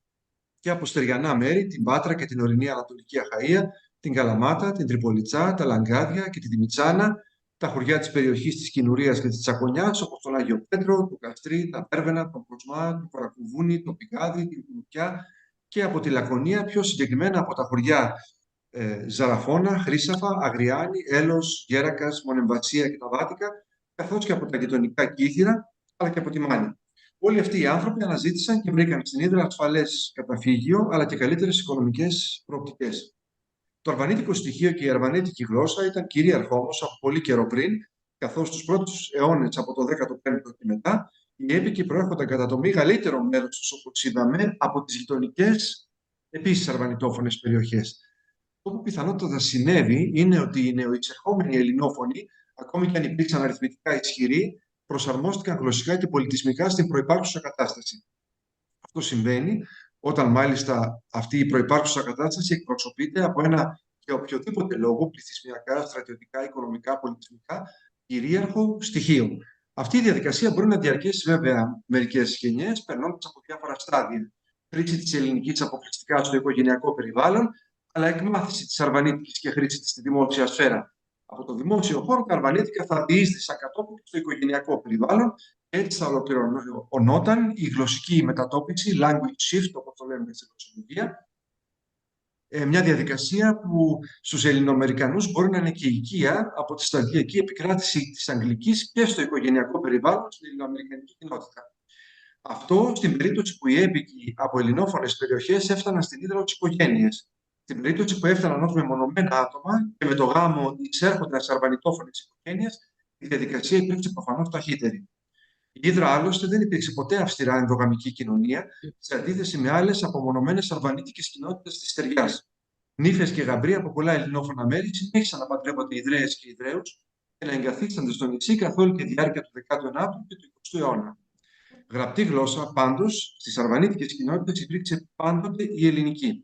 Άλλωστε δεν υπήρχε καθιερωμένο σύστημα γραφής και σταθεροποιημένη, κωδικοποιημένη ορθογραφία για τα αρβανίτικα, ούτε κάποιο γλωσσικό πρότυπο προς το οποίο θα προσανατολιζόταν η γραπτή χρήση της, όπως έχουμε σήμερα λόγου χάρη την κοινή νεοελληνική, την επίσημη γλώσσα.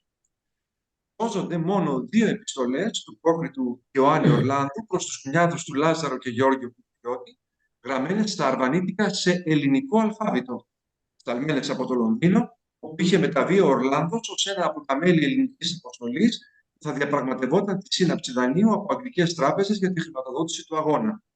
Οι επιστολές ήταν γραμμένες στα αρβανίτικα, διότι το περιεχόμενό τους ήταν εμπιστευτικό και συκοφαντικό, μάλιστα για άλλα μέλη της Επιτροπής, οπότε αν έπεφταν σε λάθος χέρια, θα ήταν βέβαια ακατάληπτες για μη αρβανιτόφωνους. Σημαντική καμπή στην ιστορία των αρβανίτικων της Hydras υπήρξε ίδρυση του ελληνικού κράτους το 1830. Πριν από την Ελληνική Επανάσταση, το να μην γνωρίζει κανείς καμία άλλη γλώσσα πέραν της μητρικής του, στην περίπτωσή μας τα αρβανίτικα, ήταν αποκλειστικότητα των γυναικών με την πολύ περιορισμένη ζωή, χωρίς την οποιαδήποτε επαφή με τον έξω κόσμο. Πολλοί άντρες όμως, οι οποίοι ήταν τα πληρώματα των εμπορικών πλοίων και έρχονταν σε επαφή μέσω του εμπορικού δικτύου με πλήθος τόπων με ελληνόφωνο πληθυσμό, Κωνσταντινούπολη, Σμύρνη, Οδυσσό, Κυκλάδες, Επτάνητσα κλπ., γνώριζαν ελληνικά. Και αυτοί όμως είχαν μάλλον ατελή γνώση της ελληνικής, όπως μας μαρτυρεί, αλλάζουμε διαφάνεια παρακαλώ, ο Λουδοβίκος Ρος, Γερμανός αρχαιολόγος που ήρθε στην Ελλάδα το 1832. Μάλιστα, ο πρώτος ελληνικός τόπος στον οποίο πάτησε το πόδι του ήταν η Hydra. Ο Λουδοβίκος Ρος έζησε 12 χρόνια στην Ελλάδα, υπήρξε καθηγητής αρχαιολογίας στο νεοσύστατο Πανεπιστήμιο Αθηνών και διατέλεσε και έφορος αρχαιοτήτων της Αθήνας. Έγραψε λοιπόν ο Λουδοβίκος Ρος, αλλάζουμε διαφάνεια πάλι, κατά την έναρξη του πολέμου, πριν από 12 χρόνια, καταλάβαιναν και μιλούσαν κάποιοι άντρες των κατώτερων τάξεων πολύ λίγα ελληνικά. Μέχρι σήμερα υπάρχουν πολλές γυναίκες, ακόμη και μικρά παιδιά, που γνωρίζουν, καταλαβαίνουν και μπορούν να χρησιμοποιήσουν μόλις και μεταβίας μερικές ελληνικές λέξεις. Αλλάζουμε και πάλι διαφάνεια. Χαρακτηριστική είναι και η μαρτυρία του Μικρασιάτη αγωνιστή του 21, Πέτρου Μέγκου, ο οποίος σχετίστηκε με Ιδραίους και πέρασε τον Απρίλιο του 1822 ένα διάστημα στην Hydra, όπου φιλοξενήθηκε στο σπίτι κάποιου Ιδραίου, ονόματι Pantelidis. Αλλάζουμε διαφάνεια. Εδώ είναι το απόσπασμα. I accompanied my friend Pantelidis to his house, which stood in a high part of the town, and I was not only comfortable, but even handsome in its appearance, and very neat, like the other dwellings in the island, though he was rather poor at that time. His family consisted of his aged wife, 3 sons and 3 daughters, who were men and women, and I was received with cordiality and kindness among them, though the females spoke only the Albanian language and could not converse with me. Δεν μπορούσε να συνεννοηθεί ο άνθρωπος. Μόνο με τους άντρες της οικογένειας, έτσι, οι οποίοι κάποια ελληνικά τέλος πάντων ήξεραν. Όχι, ακόμα δεν αλλάζουμε ακόμα. Οι παράγοντες που συνέβαλαν στην προώθηση της ελληνικής κατά τον 19ο αιώνα ήταν οι εξής. Κατά την Οθωμανική περίοδο ιδρύονται σχολεία, στα οποία φυσικά διδάσκεται η ελληνική, στις λογιότερες μορφές της βέβαια. Αρχαΐζουσα και καθαρεύουσαν, δεν διδάσκεται μια λαϊκή δημόδηξη ελληνική, αλλά σίγουρα η ίδρυση σχολείων είναι ένας παράγοντας αποδομητικός της χρήσης της αρβανίτικης. Η διαρκής επέκταση της σχολικής παιδείας είναι πολύ σημαντικός παράγοντας διάχυσης της χρήσης της ελληνικής. Σώζονται στα γενικά αρχεία του κράτους κατάλογοι μαθητών των σχολείων της Hydras ήδη της πρώιμης Οθωμανικής περίοδου, που καταγράφουν αρκετές δεκάδες μαθητών. Ότι αυτό συνεπάγεται. Προς τον ύστερο, μάλιστα, 19ο αιώνα, η Hydra έφτασε να έχει 4 σχολεία, 2 αρένων και 2 θηλαίων. Επιπλέον, εγκαθίστανται κρατικές υπηρεσίες στην Hydra, στις οποίες βεβαίως γινόταν αποκλειστική χρήση της ελληνικής. Πλήθος Ιδραίων επίσης καταλαμβάνουν αξιώματα στο πολεμικό, ναυτικό και το λιμενικό σώμα, ενώ πολλοί εγκαθίστανται στον Πειραιά, διατηρώντας όμως την επαφή τους με την πατρίδα. Μαρτυρείται μάλιστα ότι περνούσαν τα καλοκαίρια τους στο νησί, μεταφέροντας προφανώς και αυτή τη χρήση της ελληνικής στην Hydra, αν και στον Πειραιά φαίνεται ότι εντός της Ιδραϊκής παροικίας η χρήση των αρβανίτικων συνεχίστηκε για δεκαετίες ακόμη. Η επικοινωνία με τις κοινότητες νησιωτών του Αιγαίου, όπως οι Χιώτες βέβαια, και με άλλους ελληνόφωνους κατοίκους του ραγδαία αναπτυσσόμενου Πειραιά, αλλά και με τις κρατικές δομές, γινόταν φυσικά στην ελληνική. Γεγονός που οπωσδήποτε συνέβαλε στη γλωσσική μετατόπιση. Δηλαδή, έχει εκεί μια κοινότητα στον Πειραιά, την Ιδραϊκή, η οποία στην εσωτερική της επικοινωνία διατηρεί με τα αρβανίτικα, αλλά στις εξωτερικές της επαφές, όπως είναι αναμενόμενο, χρησιμοποιεί την ελληνική. Η Hydra εξελίσσεται μετά τα μέσα του 19ου αιώνα σε ένα από τα μεγαλύτερα σπογγαλιευτικά κέντρα. Αναπτύσσεται μια τάξη εύπορων σπογγεμπόρων με εκτεταμένο δίκτυο επαφών και εμπορίας σουγκαριών με τον ευρύτερο χώρο του Αιγαίου, την πρωτεύουσα, αλλά και πολλούς άλλους ελληνόφωνους τόπους και βέβαια το εξωτερικό. Μπορεί να υποτεθεί βάσιμα ότι αυτή η νέα αστική τάξη του νησιού, η οποία αντικατέστησε την παλαιά προεπαναστατική αρβανιτόφωνη ανώτερη τάξη των προκρήτων και καραβοκύριδων, αυτή η νέα οικονομική ελίτ πιθανότατα διατήρησε τη γνώση των αρβανίτικων και τη χρήση τους σε συγκεκριμένες περιστάσεις επικοινωνίας μεν, κατά τα άλλα όμως θα μετατοπίστηκε σταδιακά προς την ελληνική ως κύρια γλώσσα της, παραμένοντας πάντως δίγλωση, bilingual, δηλαδή με 2 μητρικές γλώσσες που χρησιμοποιούσε ίσως σε διαφορετικές περιστάσεις επικοινωνίας. Δυστυχώς δεν διαθέτουμε επαρκή στοιχεία για όλα αυτά, μόνο με υποθέσεις εύλογες βέβαια μπορούμε να κάνουμε για όλα αυτά. Τα σπογγαλιευτικά πληρώματα τώρα δεν αποτελούνταν μόνο από Ιδραίους και άλλους αρβανιτόφωνους, αλλά και από πολλούς Ελληνόφωνους. Από Αιγινίτες, που ήταν ανέκαθεν Ελληνόφωνοι, και από Κυκλαδίτες. Το γεγονός αυτό μπορεί να συνέβαλε στην προώθηση της χρήσης της ελληνικής. Από τα τέλη του 19ου αιώνα, τα πληρώματα περιλάμβαναν και δωδεκανήσιους, πολλοί από τους οποίους εγκαταστάθηκαν στην Hydra, απόγονοι τους μάλιστα υπάρχουν ακόμη στην Hydra. Η ελληνική αρχίζει επομένως από τον ύστερο 19ο αιώνα να κερδίσει σταθερά έδαφος, αν και η γνώση και χρήση των αρβανίτικων παρέμεινε εκτεταμένη μέχρι το Δεύτερο Παγκόσμιο Πόλεμο, κυρίως στις αγροτικές και τις ορεινές περιοχές του νησιού, τη Ζούρβα, τον Παλαμιδά, την Επισκοπή, τον Ζόγερη και λιγότερο ίσως στη χώρα. Μέσα στο 2023 πάντως έφυγε από τη ζωή ο τελευταίος, εξ όσων γνωρίζω, επαρκής ομιλητής των αρβανίτικων στην Hydra. Έτσι μπορεί να θεωρηθεί ότι έχει επέλθει οριστικά πλέον αυτό που ονομάζουμε στη γλωσσολογία γλωσσικό θάνατο, language death. Αλλάζουμε διαφάνεια. Τα αρβανίτικα της Hydras είναι από τις καλύτερα μελετημένες αρβανίτικες διαλέκτους. Η σχετική έρευνα ξεκινά ουσιαστικά τη δεκαετία του 1850. Ένας Γερμανός, ο Καρλ Ράινχολντ, ήταν την εποχή του Όθωνα γιατρός του ελληνικού στόλου, το μεγαλύτερο μέρος των αυτών του οποίου ήταν Αρβανίτες, Ιδραίοι, Σπετιώτες και Πογιώτες. Ο Ράινχολντ μελέτησε τη γλώσσα τους και πραγματοποίησε μια πολύ σημαντική συλλογή υλικού. Αλλάζουμε διαφάνεια. Έταξε μια σύντομη γραμματική. Εδώ βλέπετε την κλίση του ουσιαστικού που σημαίνει το κρέας και το νερό στα αρβανίτικα. Αλλάζουμε διαφάνεια. Συνέταξε ένα λεξικό 1000 περίπου λιμάτων.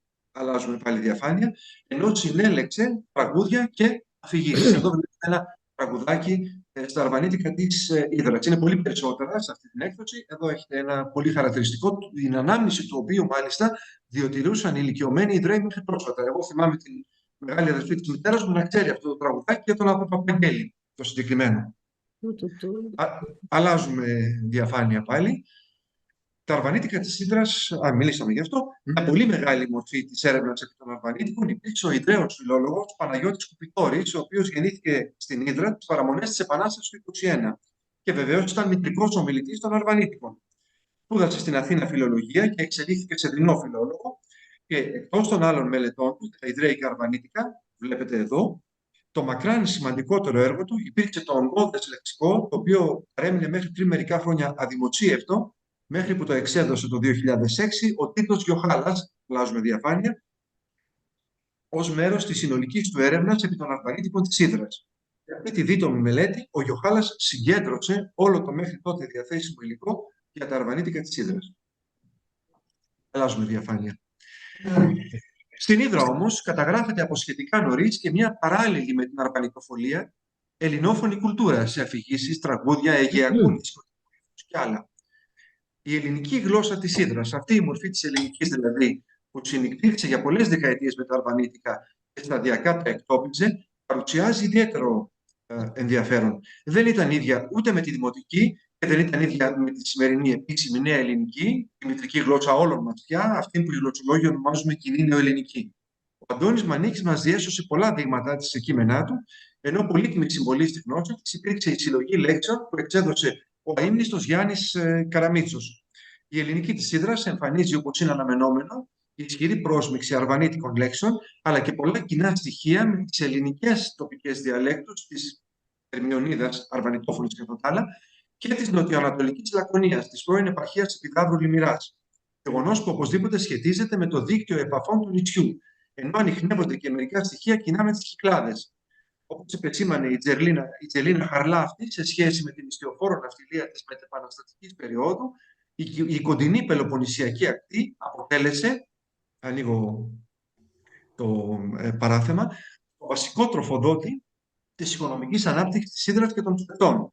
Η Λακωνία, η Κινουρία, Τσακωνιά, η Αργολίδα και η Ερμιονίδα, αλλά και ολόκληρη η Ανατολική Πελοπόννησος ήταν η ενδοχώρα που παρήχε στις Πέτρες και την Hydra φορτία, κεφάλαια και ανθρώπινα δυναμικό. Ό,τι και αν σημαίνει αυτό για την εξέλιξη της γλώσσας στην Hydra.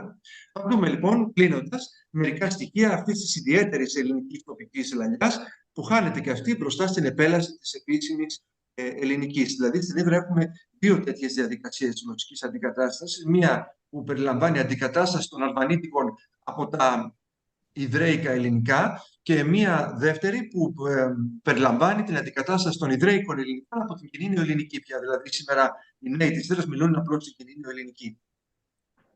Χαρακτηριστική, για παράδειγμα, είναι η προφορά των παλιών ιδραίων που πρόφεραν χ αντί γάμα σε περιπτώσεις όπως στιχμή, πάγματα, χνήσιος, χνόμη. Αυτή την προφορά την έχω ακούσει ακόμη και από νέους ιδραίους. Να σας μεταφέρω ένα έτσι κάπως αστείο περιστατικό. Πριν από λίγα χρόνια έχουμε δώσει τις αποσκευές μας με τη σύζυγο σε έναν αγωγιάτη να μας τις μεταφέρει στο σπίτι.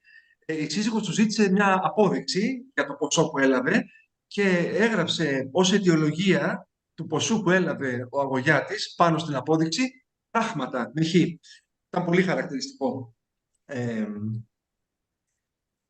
Την ίδια προφορά είχαν και οι κάτοικοι της γειτονικής Ερμιονίδας και της περιοχής του Ζάρακα της νοτιοανατολικής Λακωνίας. Ο Ζάρακας είναι η περιοχή γύρω από το χωριό Κυπαρίση. Περιλαμβάνει τα χωριά Ριχιά, Πιστάματα, Χάρακας, Λαμπόκαμπους κλπ.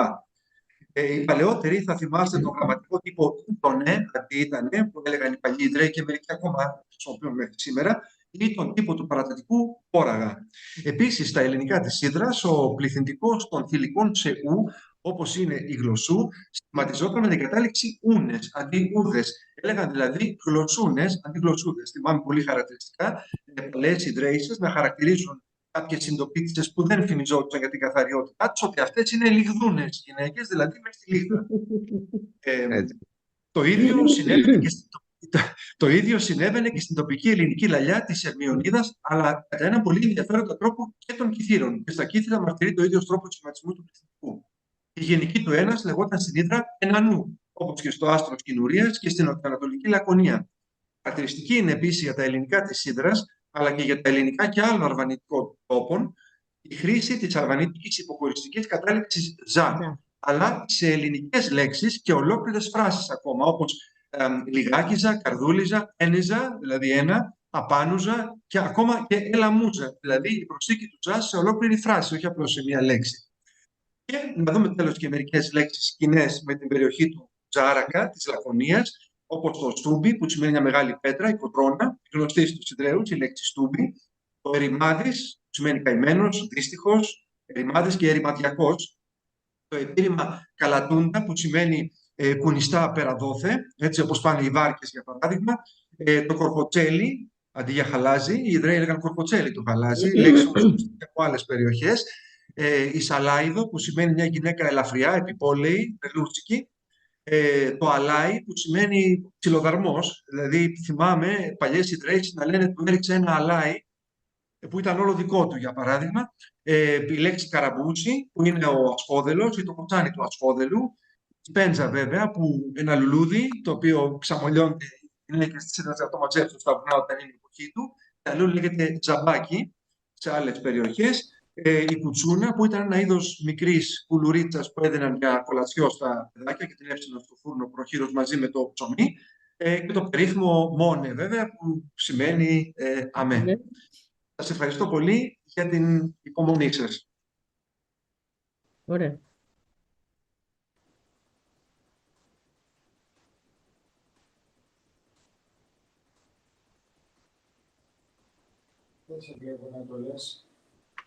Sorry about that. I'm having technical difficulties. Can everyone hear me now? Yes. Yes. Okay. Thank you so much, Nico. This subject is one that you and I have talked about a great deal, and I look forward to further discussions. I know that on the EMBCA front, Lou and I have had discussions about Arvanitika, and certainly I think that we're going to continue this discussion. I think it's also important how you expressed that languages would shift over time, and language does not necessarily indicate ethnic origin, and certainly in the case of Arvanitika in Greece, it does not indicate αυτό που λέμε εθνική συνείδηση, national consciousness. All right. Moving on to Ms. Sofia Mores, who... Alex, Sofia has technical difficulties and she cannot go online. unfortunately. Okay, that's definitely unfortunate because we wanted to talk about La Gudera and the role it played in all of our So lives. let's move on and we'll see. Let's move to you. Yes, over to you, George. Yeah. Okay, let me do a quick introduction then. George Meintassis is a native of Hydra. He's an entrepreneur, real estate investor, and a president of the Hydra American Society, Niaulis. He's also served as a municipal council in Hydra, and he will talk about both business and tourism in Hydra, and also very important to our hearts as Hydra Americans, about the Hydra Society of the U.S. So over to you, George, and thank you. That's right. So I will speak about Hydra real estate and how to further protect the island. So I have written something about our international audience that they don't know what is going on in Hydra. So for our international audience, Hydra is an island close to Athens, just a 90-minute ride from the port of Piraeus. Has a similar size as the island of Manhattan, New York. The town, though, is very small, less than the financial district of New York, and basically you can walk from one corner of the town to the other in less than 25 minutes. It's a unique place on Earth for two reasons.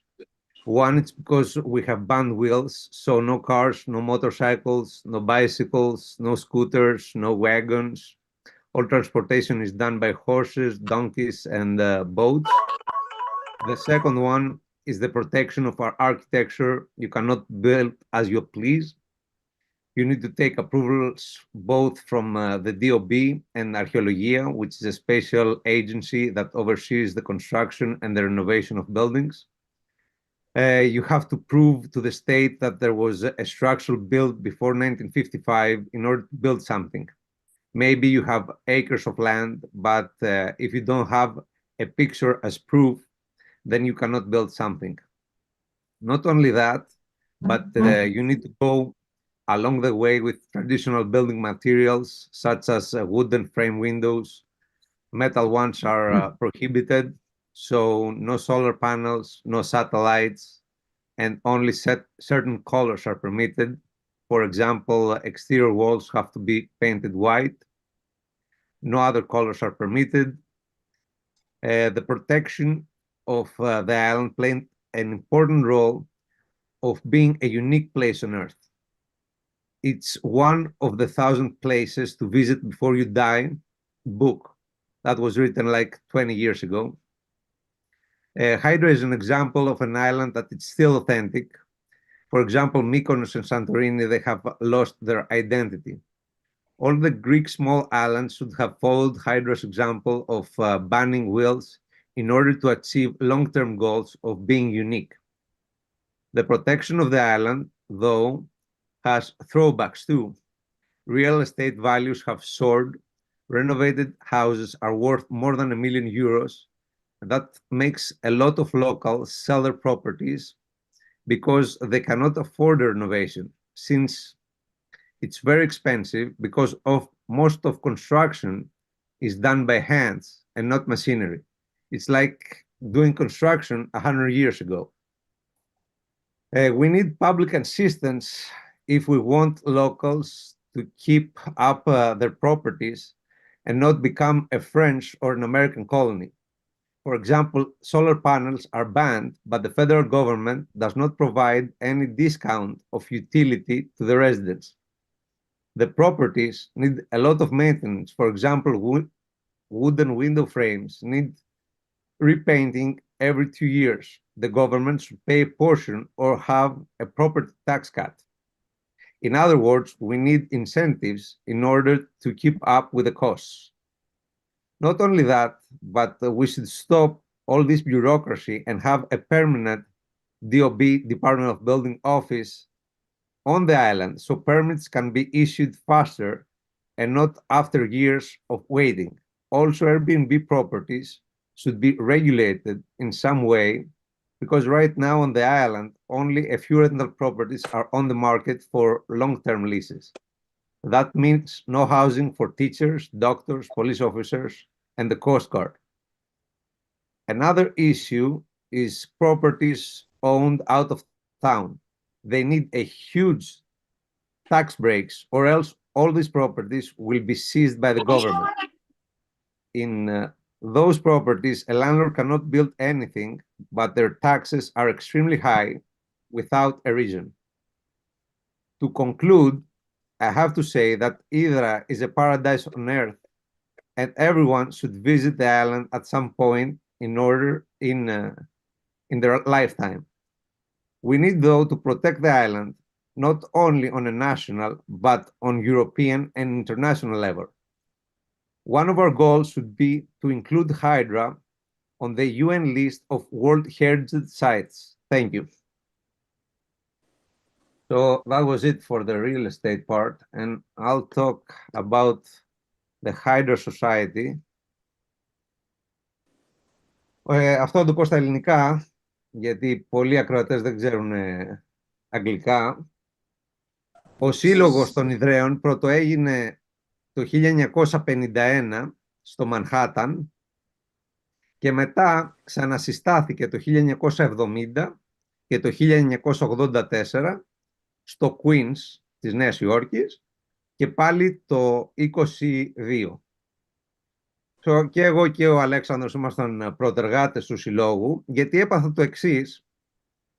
Όταν πρωτοπήγα στη Νέα Υόρκη, είδα ότι γίνεται παρέλαση και από ό,τι ξέρετε εσείς οι Ιδραίοι, συμμετάσχω στα δρόμενα, ας πούμε, με τη φουφούλα μου και τα λοιπά.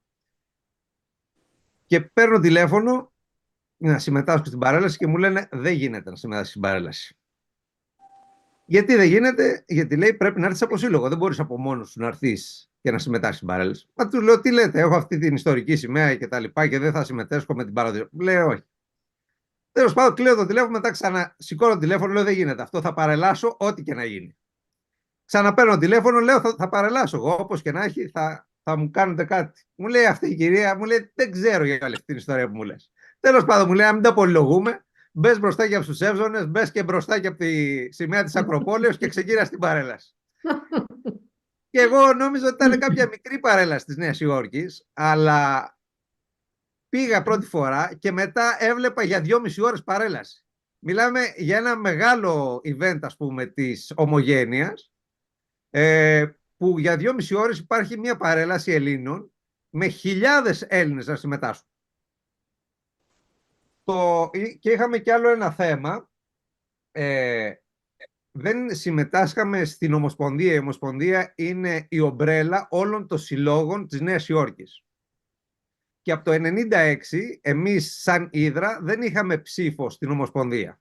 Οπότε τώρα καταφέραμε να έχουμε και ψήφο και να συνδέσουμε το οτιδήποτε υπάρχει από την Hydra με την Αμερική. Γιατί είμαστε μια μη κερδοσκοπική οργάνωση της Αμερικής και μπορούμε είτε με τον Καπταβαγγέλη, ας πούμε, να κάνουμε κάτι με τη Σχολή Εμποροπλιάρχων, την αντίστοιχη της Αμερικής, ή με τις Hydras, ή με το μουσείο, ή με το οτιδήποτε. Δεν υπήρχε μέχρι στιγμής κάποιος συνδετικός κρίκος. Τώρα φτιάξαμε αυτό το σύλλογο, είμαστε γύρω στα 35 μέλη και σε λίγο θα ανοίξουμε και στον Καναδά και στο Μεξικό που έχουμε κάποιους Ιδραίους και έχουμε presence, ας πούμε, σε 12 πολιτείες. Και πιστεύω ότι ήταν ένα πολύ σημαντικό βήμα και θα ανοίξουν πάρα πολλοί δρόμοι σε αυτό και πρέπει να προστατεύσουμε στην Hydra μέσω της UNESCO. Γιατί ο κάθε δημοτικός άρχοντας δεν μπορεί να κάνει πλέον ό,τι θέλει. Αυτά από μένα. Ό,τι άλλο θα τα πούμε και στη συζήτηση που θα κάνουμε τώρα την 30 λεπτή εφόσον τελειώσω. Να δούμε και η Σοφία, δεν ξέρω Αλέξανδρα αν σου έχει γράψει κάτι άλλο. Δεν έχω δει μέχρι στιγμής. Τώρα... Πάντως από 1 ώρα το κάναμε 2 ώρες, έτσι. Δεν έχετε παράπονο. Μα ελληνικά πράγματα. Αυτά συμβαίνουν. Κοίταξε, ας κάνω θα ανοίξουμε αμέσως τη συζήτηση, αλλά πράγματι έχουμε δει μια πλήρη εικόνα της Hydras με τους πανελίστες και πράγματι θερμά σας ευχαριστώ για την παρουσία σας και νομίζω ότι είναι απαραίτητο να ξέρει ο κόσμος όχι μόνο για την ιστορία βέβαια και το μουσείο, αλλά όπως αναφέρεται και ο Γιώργος, για την Hydra του σήμερα. I'll switch to English to say that the scope of the panelists has given us a very good picture of Hydra, both past and present, the role of the art, the museum, obviously the Nautical School, which is also a national treasure, being the first in the world, but also is a center of excellence and shows the investment that the Greek people have always made into the nautical arts, and this needs to continue. I would like to echo the point made by my dear friend and colleague George, though, that we are in America. We are here to be part of the Hydra diaspora because Hydra has always had its face outward to the rest of the world. And I think this is very important that it continues. I was able to play an important role in setting up a sister cities relationship between Hydra and Tarpon Springs, where some of the first sponge fishermen were Hydriids, and there too, Hydriid Americans like George Meintassis, and of course, Pantelidis, who is also an icon of the island, played an important role, but more of this has to continue. I'd like to open up the discussion to the various panelists, είτε στα ελληνικά είτε στα αγγλικά, with a series of discussions and questions. I also wanted to ask Lou if you had any particular comment that you wanted to add or a question to throw into the group. Well, it's been obviously a fascinating discussion. We've had some glitches, I guess, on the technological end, but it doesn't really matter. I think some of the points that were brought up are very important. I think some of the things that George talked about in the end are the most important, because one of the things that you don't want to have is sort of like a museum where, in fact, the people who are local people are no longer a part of this museum that exists. Okay, if you have all the foreigners come in, if you have the inability of the people who have been raised there, or at least their ancestors are from there, and they can't go into the island because they can't afford to go into the island, and all these other things that George brought up, I think this is a very, very important thing to discuss, forgetting about the panel for now, but just in general, as you go forward, to discuss what is the future of Hydra if there's no Hydrotes in Hydra. It's a terrible situation if it just becomes a tourist situation, a museum with no living people who have ancestry there. So that's basically one of the things that I wanted to discuss. Obviously, the language, the Arvanitika, and all the rest of that stems obviously from the history, whether it's the period from 1715, for example, when they had the second coming of the Ottoman Empire within the Morea, and many people fled into the islands, or later in the Orloff Rebellion that was indicated earlier, of fleeing into the islands. But there was a period when the islands were basically destitute because of all the pirates that were in the islands. And then later, with the Orloff Rebellion, where 1/3 of the population of the Peloponnesus actually had to flee because of the warfare that took place from 1770 to 1780, that populated Hydra. But don't forget, Hydra had probably a population, if I'm not mistaken, correct me, of about 30,000 people. At one point, it had about 30,000 people around the period of the revolution, and now there's very few people there. So George, just take it back with you. I'm glad you brought up these different issues, and I think it has to be emphasized within the Hellenic government what exactly is taking place on the island, and we have to preserve the island. With that, I leave. No, that's correct, Lou. So we have appreciation more than we have in New York. That's just insane. So what is going on?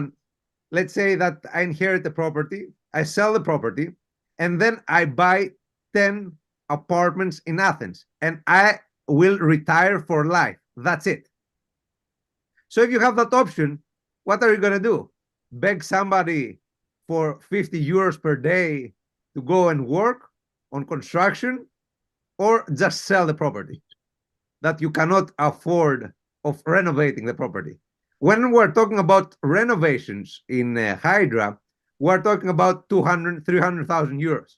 Somebody that makes 50 euros per day, they It's will not enough. never do it. Never. Yes, yes. That's absolutely right, George. And if you don't mind, since we're friends, I'm going to volunteer for you to either Zoom in or to be our guest here in South Carolina, because I'm teaching a class on sustainability and tourism. And the tourism that we have is not sustainable because part of geography is human geography. And without Hydra, there really is no Hydra. Because as Dina mentioned, the students from the high school of Hydra who go to the museum and find out about their ancestors. This was one of the most moving things I learned at the last visit.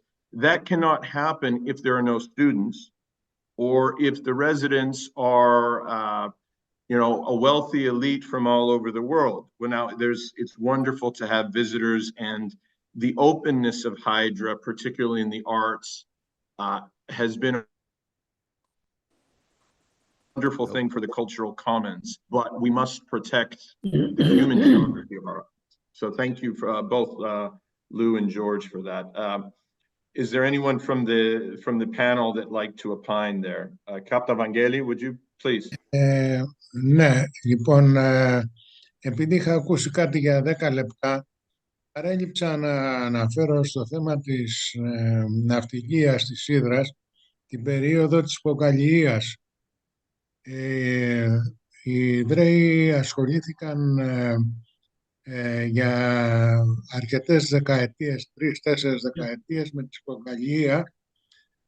Ξεκινούσαν με τα καΐκια που, όπως ξέρουμε όλοι, μετεμπόζητα και με μηχανοκάικα για τις ακτές της Βορείου Αφρικής, ψαρεύοντας φουγγάρια τα οποία τα επεξεργάζονται και τα έκαναν εξαγωγή στη Σκανδιναβία και σε άλλες χώρες.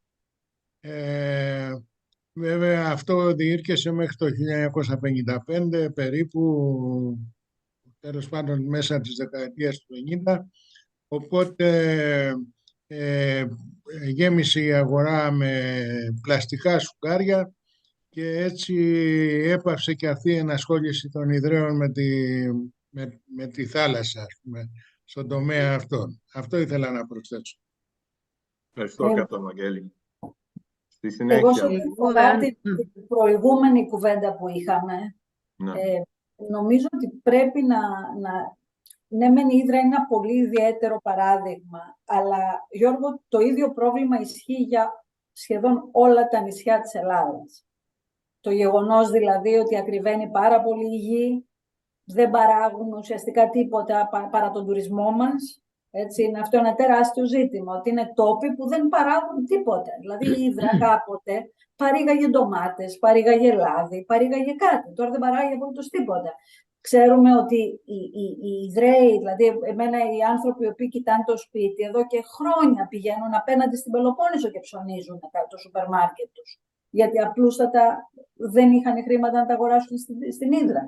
Αλλά το ίδιο συμβαίνει παντού. Δηλαδή, βεβαίως να λέμε ότι η Hydra είναι ένα παράδειγμα λίγο τραβηγμένο, αλλά αυτή η ιστορία του τι είδους sustainability θα έχουν τα νησιά τα ελληνικά είναι ένα ευρύτερο ζήτημα, θέλω να πω, το οποίο δεν είναι μόνο της Hydras. Και αν μπορούσε κανένας να βρει μια συνταγή, θα ήταν... Νομίζω πως η Hydra, Μάγια, είναι ένα παραπάνω, διότι δεν έχει τροχό, οπότε δεν έχει μηχανήματα. Τώρα το λέμε πάνω βάση των κατασκευών των σπιτιών, έτσι, δεν λέμε για κάτι άλλο. Είναι ένα παραπάνω, αλλά είναι... Και δεύτερον, ότι έχουμε το άκτιστο στην Hydra, οπότε δεν μπορούμε ξαφνικά να επεκταθούμε, ενώ άλλα νησιά του Αιγαίου μπορούν να επεκταθούν. Τα δε μεταφορικά είναι επίσης ένα τεράστιο. Τεράστιο. Έτσι. Αν μου επιτρέπετε, τεράστιο πρόβλημα είναι και αυτό που έθεσε ο Γιώργος, ότι γιατί η Hydra δεν είναι υπό την προστασία της UNESCO, ενώ, ας πούμε, η μεσαιωνική πόλη της Ρόδου, ξέρω εγώ, ή άλλες περιοχές στην Ελλάδα είναι, η Hydra που είναι ένα ζωντανό μνημείο ουσιαστικά, και εκείνο που ήθελε να ενημερώσω τον Γιώργο κάτι πολύ σημαντικό είναι ότι στο αρχείο μας, που όπως είπαμε φυλάσσουμε με τεκμήρια πολύ σημαντικά, έχουμε αρχείο του Ιδραϊκού Συνδέσμου Αμερικής από το 1951 μέχρι το 1960. Έχετε το Μου το υπόψη έχει και πει ο Αλέξανδρος και τώρα που θα έρθω θα το δούμε. το μελετήσεις. Ναι, το έχω δει. Και σε βαλίτσα. Έχει παραδοθεί σε ειδική βαλίτσα. Έχουμε και τη βαλίτσα. Ναι, το είδα πέρσι το καλοκαίρι. Ναι. Πράγματι. Η υπόθεση της UNESCO δεν είχε κάποια στιγμή ξεκινήσει. Ποιο?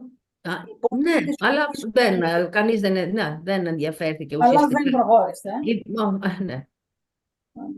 Ναι. Θα το κοιτάξω κι εγώ με τον Αλέξανδρο μέσω του UN της Νέας Υόρκης, δηλαδή, να δούμε πώς γίνεται η διαδικασία. Γιατί τώρα απλά το είπα, απλά δεν ξέρω ποια είναι η διαδικασία ακριβώς, πώς γίνεται. Αλλά σίγουρα κάποιος πρέπει να κινήσει τα νήματα.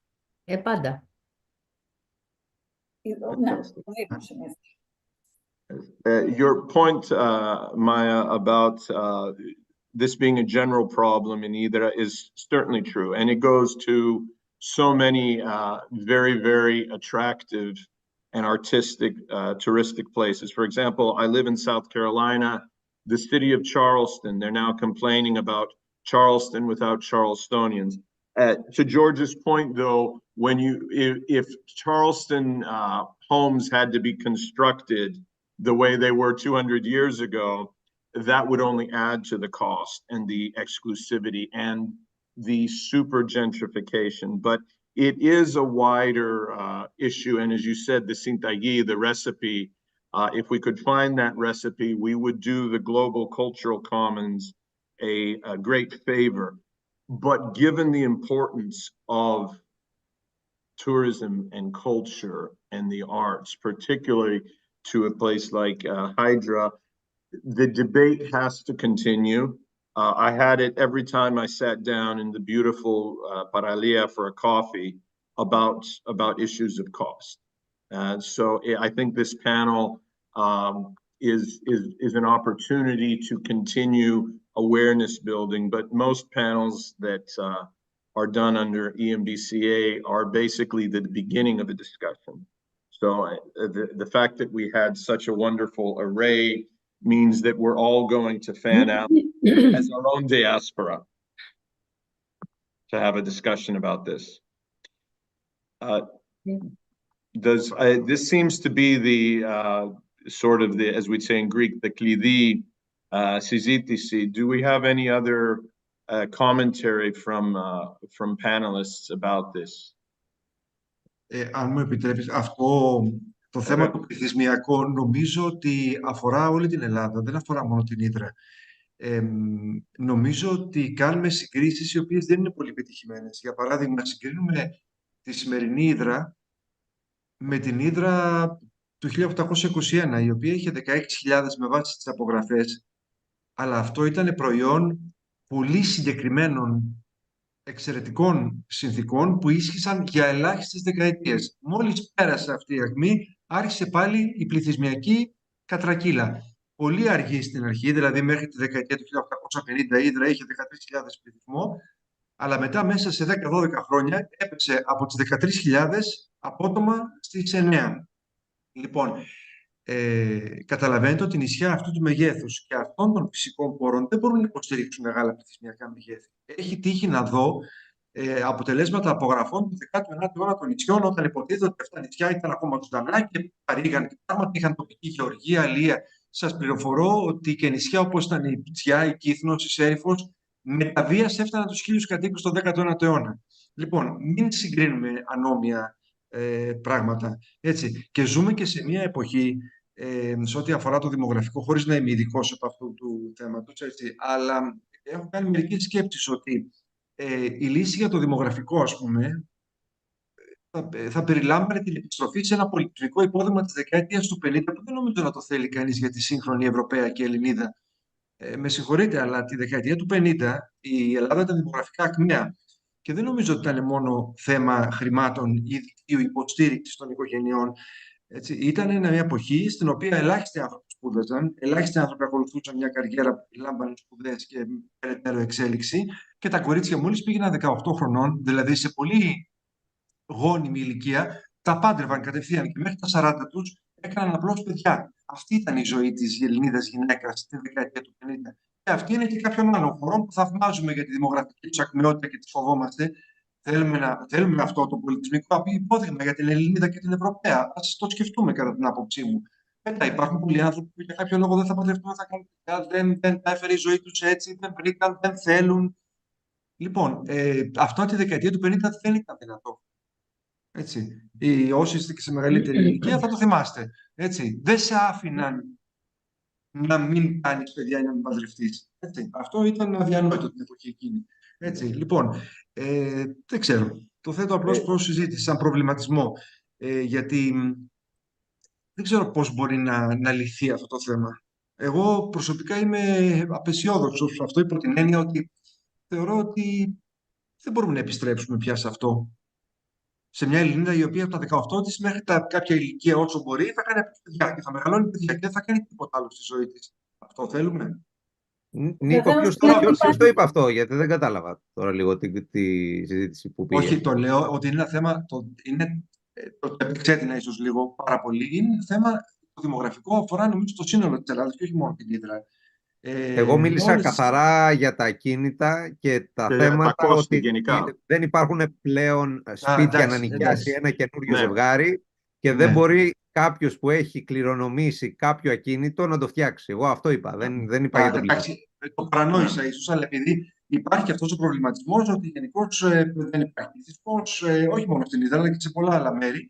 Αυτό νομίζω είναι θέμα πέραν των ζητημάτων που έθεσε προφανώς, οπότε εγώ ίσως παρανόησα, αλλά νομίζω ότι είναι θέμα σε μεγάλο ποσοστό κοινωνικών συνθηκών.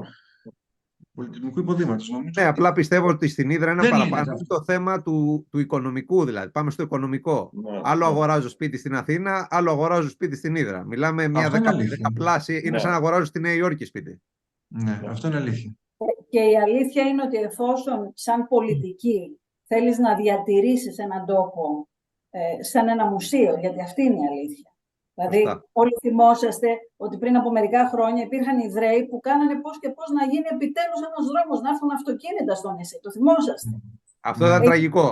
Έτσι δεν είναι, το θυμάσαι. Όμως, τραγικό ήταν πολλοί αυτοί που θέλανε και τους καταλάβουν διαφημίσεις στην τηλεόραση, μηχανές, αυτοκίνητα και τους έχεις καταδικασμένους με το μουλάρι. Κατάλαβες, θέλω να πω, κάνει σαν νέος, καλό το πουλάρι για τον Αμερικάνο που θέλει να φύγει από την πόλη του, αλλά αν είσαι νέος και βράζει το αίμα σου, θέλεις να είσαι στην πόλη. Και άρα το να σε καταδικάζουν να μείνεις και να ζεις όπως τον 19ο αιώνα, αυτό είναι ένα ζήτημα που σαφέστατα θα έπρεπε να υποστηρίζεται οπωσδήποτε από το κράτος, θέλω να πω. Δηλαδή, γι' αυτό είπα, ας πούμε, και για τα ηλιακά που δεν αφήνουν. Πρέπει να συντηρούνται με δημόσιο χρήμα για να παραμένουν μνημεία, ας πούμε. Γιατί είναι μνημείο μέσα στο οποίο ζούμε. Αλλά όχι μόνο το μνημείο, πρέπει να υπάρχουν άνθρωποι που μπορούν να ζήσουν εκεί, να το συντηρούν. Γιατί τα κόστη είναι άπιαστα. Οι τιμές είναι άπιαστες. Υπάρχει αυτή τη στιγμή κάτι που δεν υπήρχε πριν λίγα χρόνια. Το ότι μπορείς to work remotely. Αυτό είναι το ιδανικός τόπος για να το κάνεις. Η Hydra, αν είχε και καλό ίντερνετ που δεν έχει, αλλά λέμε ότι δεν είναι και πολύ δύσκολο να γίνει. But Maya, that's the other issue. We're always, whenever we're talking about Greece, we're talking about an infrastructural deficit. Right. So that's yet another. I saw recently a survey of remote work locations, and Greek locations, though desired, were also suffering from infrastructural problems. I mean, if you look at Greek internet versus other places, I mean, there's clearly an infrastructural deficit, and this is the constant problem. This is why in my thesis on the Greek merchant marine, I said that you'll always have a Greek merchant marine because whether it was the Ottoman conqueror or the Greek state, you did not have a government that allowed people to find agency at home. This is why we left. Nobody wants to leave Greece. I say that though I am a proud American, I'm also a proud citizen of Greece. But it's very, very difficult to realize the agency you want. And then when you add the incredible cost of living issues in a place like Hydra, it becomes well nigh impossible. Yeah. Evangelos. Yeah, it's very true what you're saying, Alex. Especially with the κίνητα που μίλησε ο Γιώργος, έχει απόλυτο δίκιο. Υπάρχει και ένας άλλος λόγος, ότι τα παλιά σπίτια, οι παλιές οικογένειες και τα λοιπά είχαν τέλος πάντων οι γονείς να μοιράσουν ένα ακίνητο σε 4, 5 και 6 παιδιά, που είναι και περίπτωση δική μου, ας πούμε, έτσι. Οπότε ποτέ δεν υπέρχεται συμφωνία για την επισκευή και αναγκαστικά το σπίτι πουλιέται. Εντάξει, εγώ βέβαια αγόρασα άλλο σπίτι μικρότερο στην Ύδρα, και αυτά που είπε ο Γιώργος τα προσυπογράφω, ας πούμε. Είναι φοβερά τα λεφτά που απαιτούνται, όπως επίσης και για να επισκευάσεις ένα παλιό σπίτι. Τι να κάνουμε όμως. Ξεκινάω σε λίγο. Όχι, καλά κάνει. Τι να κάνουμε. Ξέρετε ένα πράγμα. Δεν ξέρω κανέναν που να έχει πουλήσει στην Ύδρα και να μην το έχει μετανιώσει. Κανέναν. Στην αρχή να το κάνουνε, αλλά μετά όλοι το μετανιώνουν. Well, because the prices are going up, George. If they weren't going up, they wouldn't worry about it. Γι' αυτό εγώ, Γιώργο, μόλις πήρα τις μετοχές μου από το πατρικό που πουλήθηκε, την άλλη μέρα αγόρασα άλλο σπίτι για να μην φύγω από την Ύδρα, εγώ και η οικογένειά μου. Το ίδιο θα έκανα κι εγώ. Και εγώ όλα τα δικά μου, η οικογένειά μου τα πούλησε στη δεκαετία του 70 και αναγκάστηκα το 2007 να αγοράσω μόνος μου εγώ. Τέλος πάντων. Αυτή είναι η Ύδρα, αλλά την αγαπάμε όπως κι αν είναι. Σίγουρα. Αυτό είναι το συμπέρασμα της σημερινής συνάντησης. Σωστά. Την αγαπάμε όπως κι αν είναι. Ακριβώς. That's όπως το λες, Dina μου. I do want to be conscious of everyone's time, particularly since except for Lou and I, the rest of you are in Greece, and you're going, it's going further and further into the night. Do we have any closing commentary that anyone wants to make? Μερικά τελευταία λόγια πριν τελειώσουμε, κυρίως επειδή έχει πάει περίπου 11 και κάτι στην Ελλάδα. Μία ερώτηση έχω σε σχέση με αυτά που είπε ο Γιώργος για το θέμα του κόστους των κατοικιών. Ότι αυτό το άκτιστο και αυτοί οι περιορισμοί στη δόμηση και εκτός της χώρας, ότι ανεβάζουν τις τιμές και των οικοπαίδων και των οικειών στα ύψη. Το ερώτημα είναι αν επιτραπεί να εκραγεί η πόλη προς όλες τις κατευθύνσεις. Θα ρίξει τα κόστη αυτό? Γιατί αυτό έχει γίνει στη Μύκονο και στην Πάρο, για παράδειγμα. Είναι φτηνά τα σπίτια εκεί, παρόλα αυτά? Ερώτημα. Το δεύτερο είναι, μας αρέσει η εικόνα της Μυκόνου και της Πάρου? Έχετε περάσει ποτέ από τα νησιά αυτά να δείτε πώς είναι? Εγώ ούτε καν δεν είμαι υπέρ στο να ανοίξουμε το σχέδιο πόλεως καθόλου, και γι' αυτό είπα ότι πρέπει να προστατευτεί από τη UNESCO, γιατί πολλές φορές με τα δημοτικά και με όλα αυτά, άμα δεν είμαστε προστατευμένοι από την Ευρώπη ή από την Αμερική, μπορεί το θέμα να ξεφύγει ανά πάσα στιγμή. Και να δούμε. Γι' αυτό εγώ είμαι υπέρμαχος σε αυτό το καθεστώς. Απλά πρέπει να μπει το κράτος μέσα και να σου λέει, ξέρεις κάτι, καταλαβαίνω ότι τα κουφώματά σου πρέπει να τα βάφεις κάθε 2 χρόνια. Ωραία, εγώ θα σου αφαιρέσω από την εφορία σου το 20%.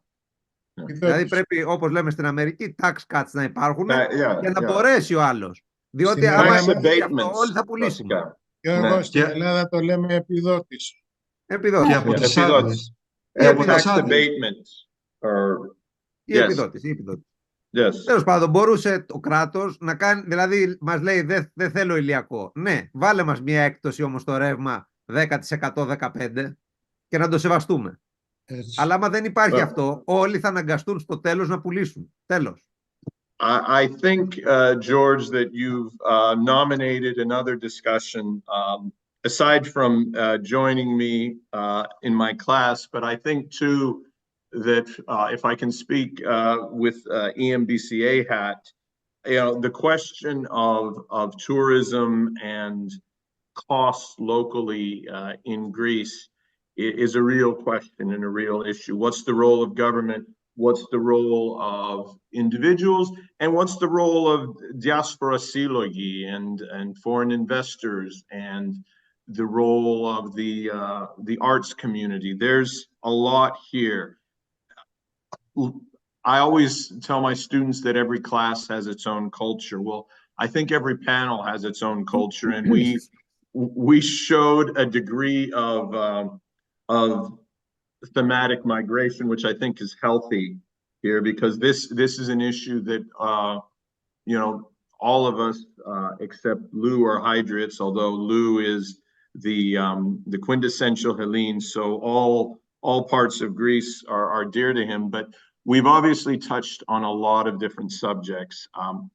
I think it makes sense to close the discussion at this point, knowing that all of us have both contributed a great deal, and I'm sorry that technical difficulties precluded Sofia talking about another Simeon Aphora center of gravity, Laudera, which we all know something or remember something or forgot because we were having too much time remembering something fondly. But I just wanted to thank all of the panelists for taking their time on a Sunday evening to talk about the island that they love.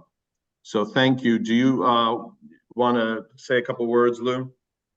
Yeah, thank you to the panel. This was an excellent panel. As always, we come up with all types of themes that relate beyond the discussion that we're having right now. And obviously, we're going to revisit Hydra again and have a further discussion on some of the points that were brought up.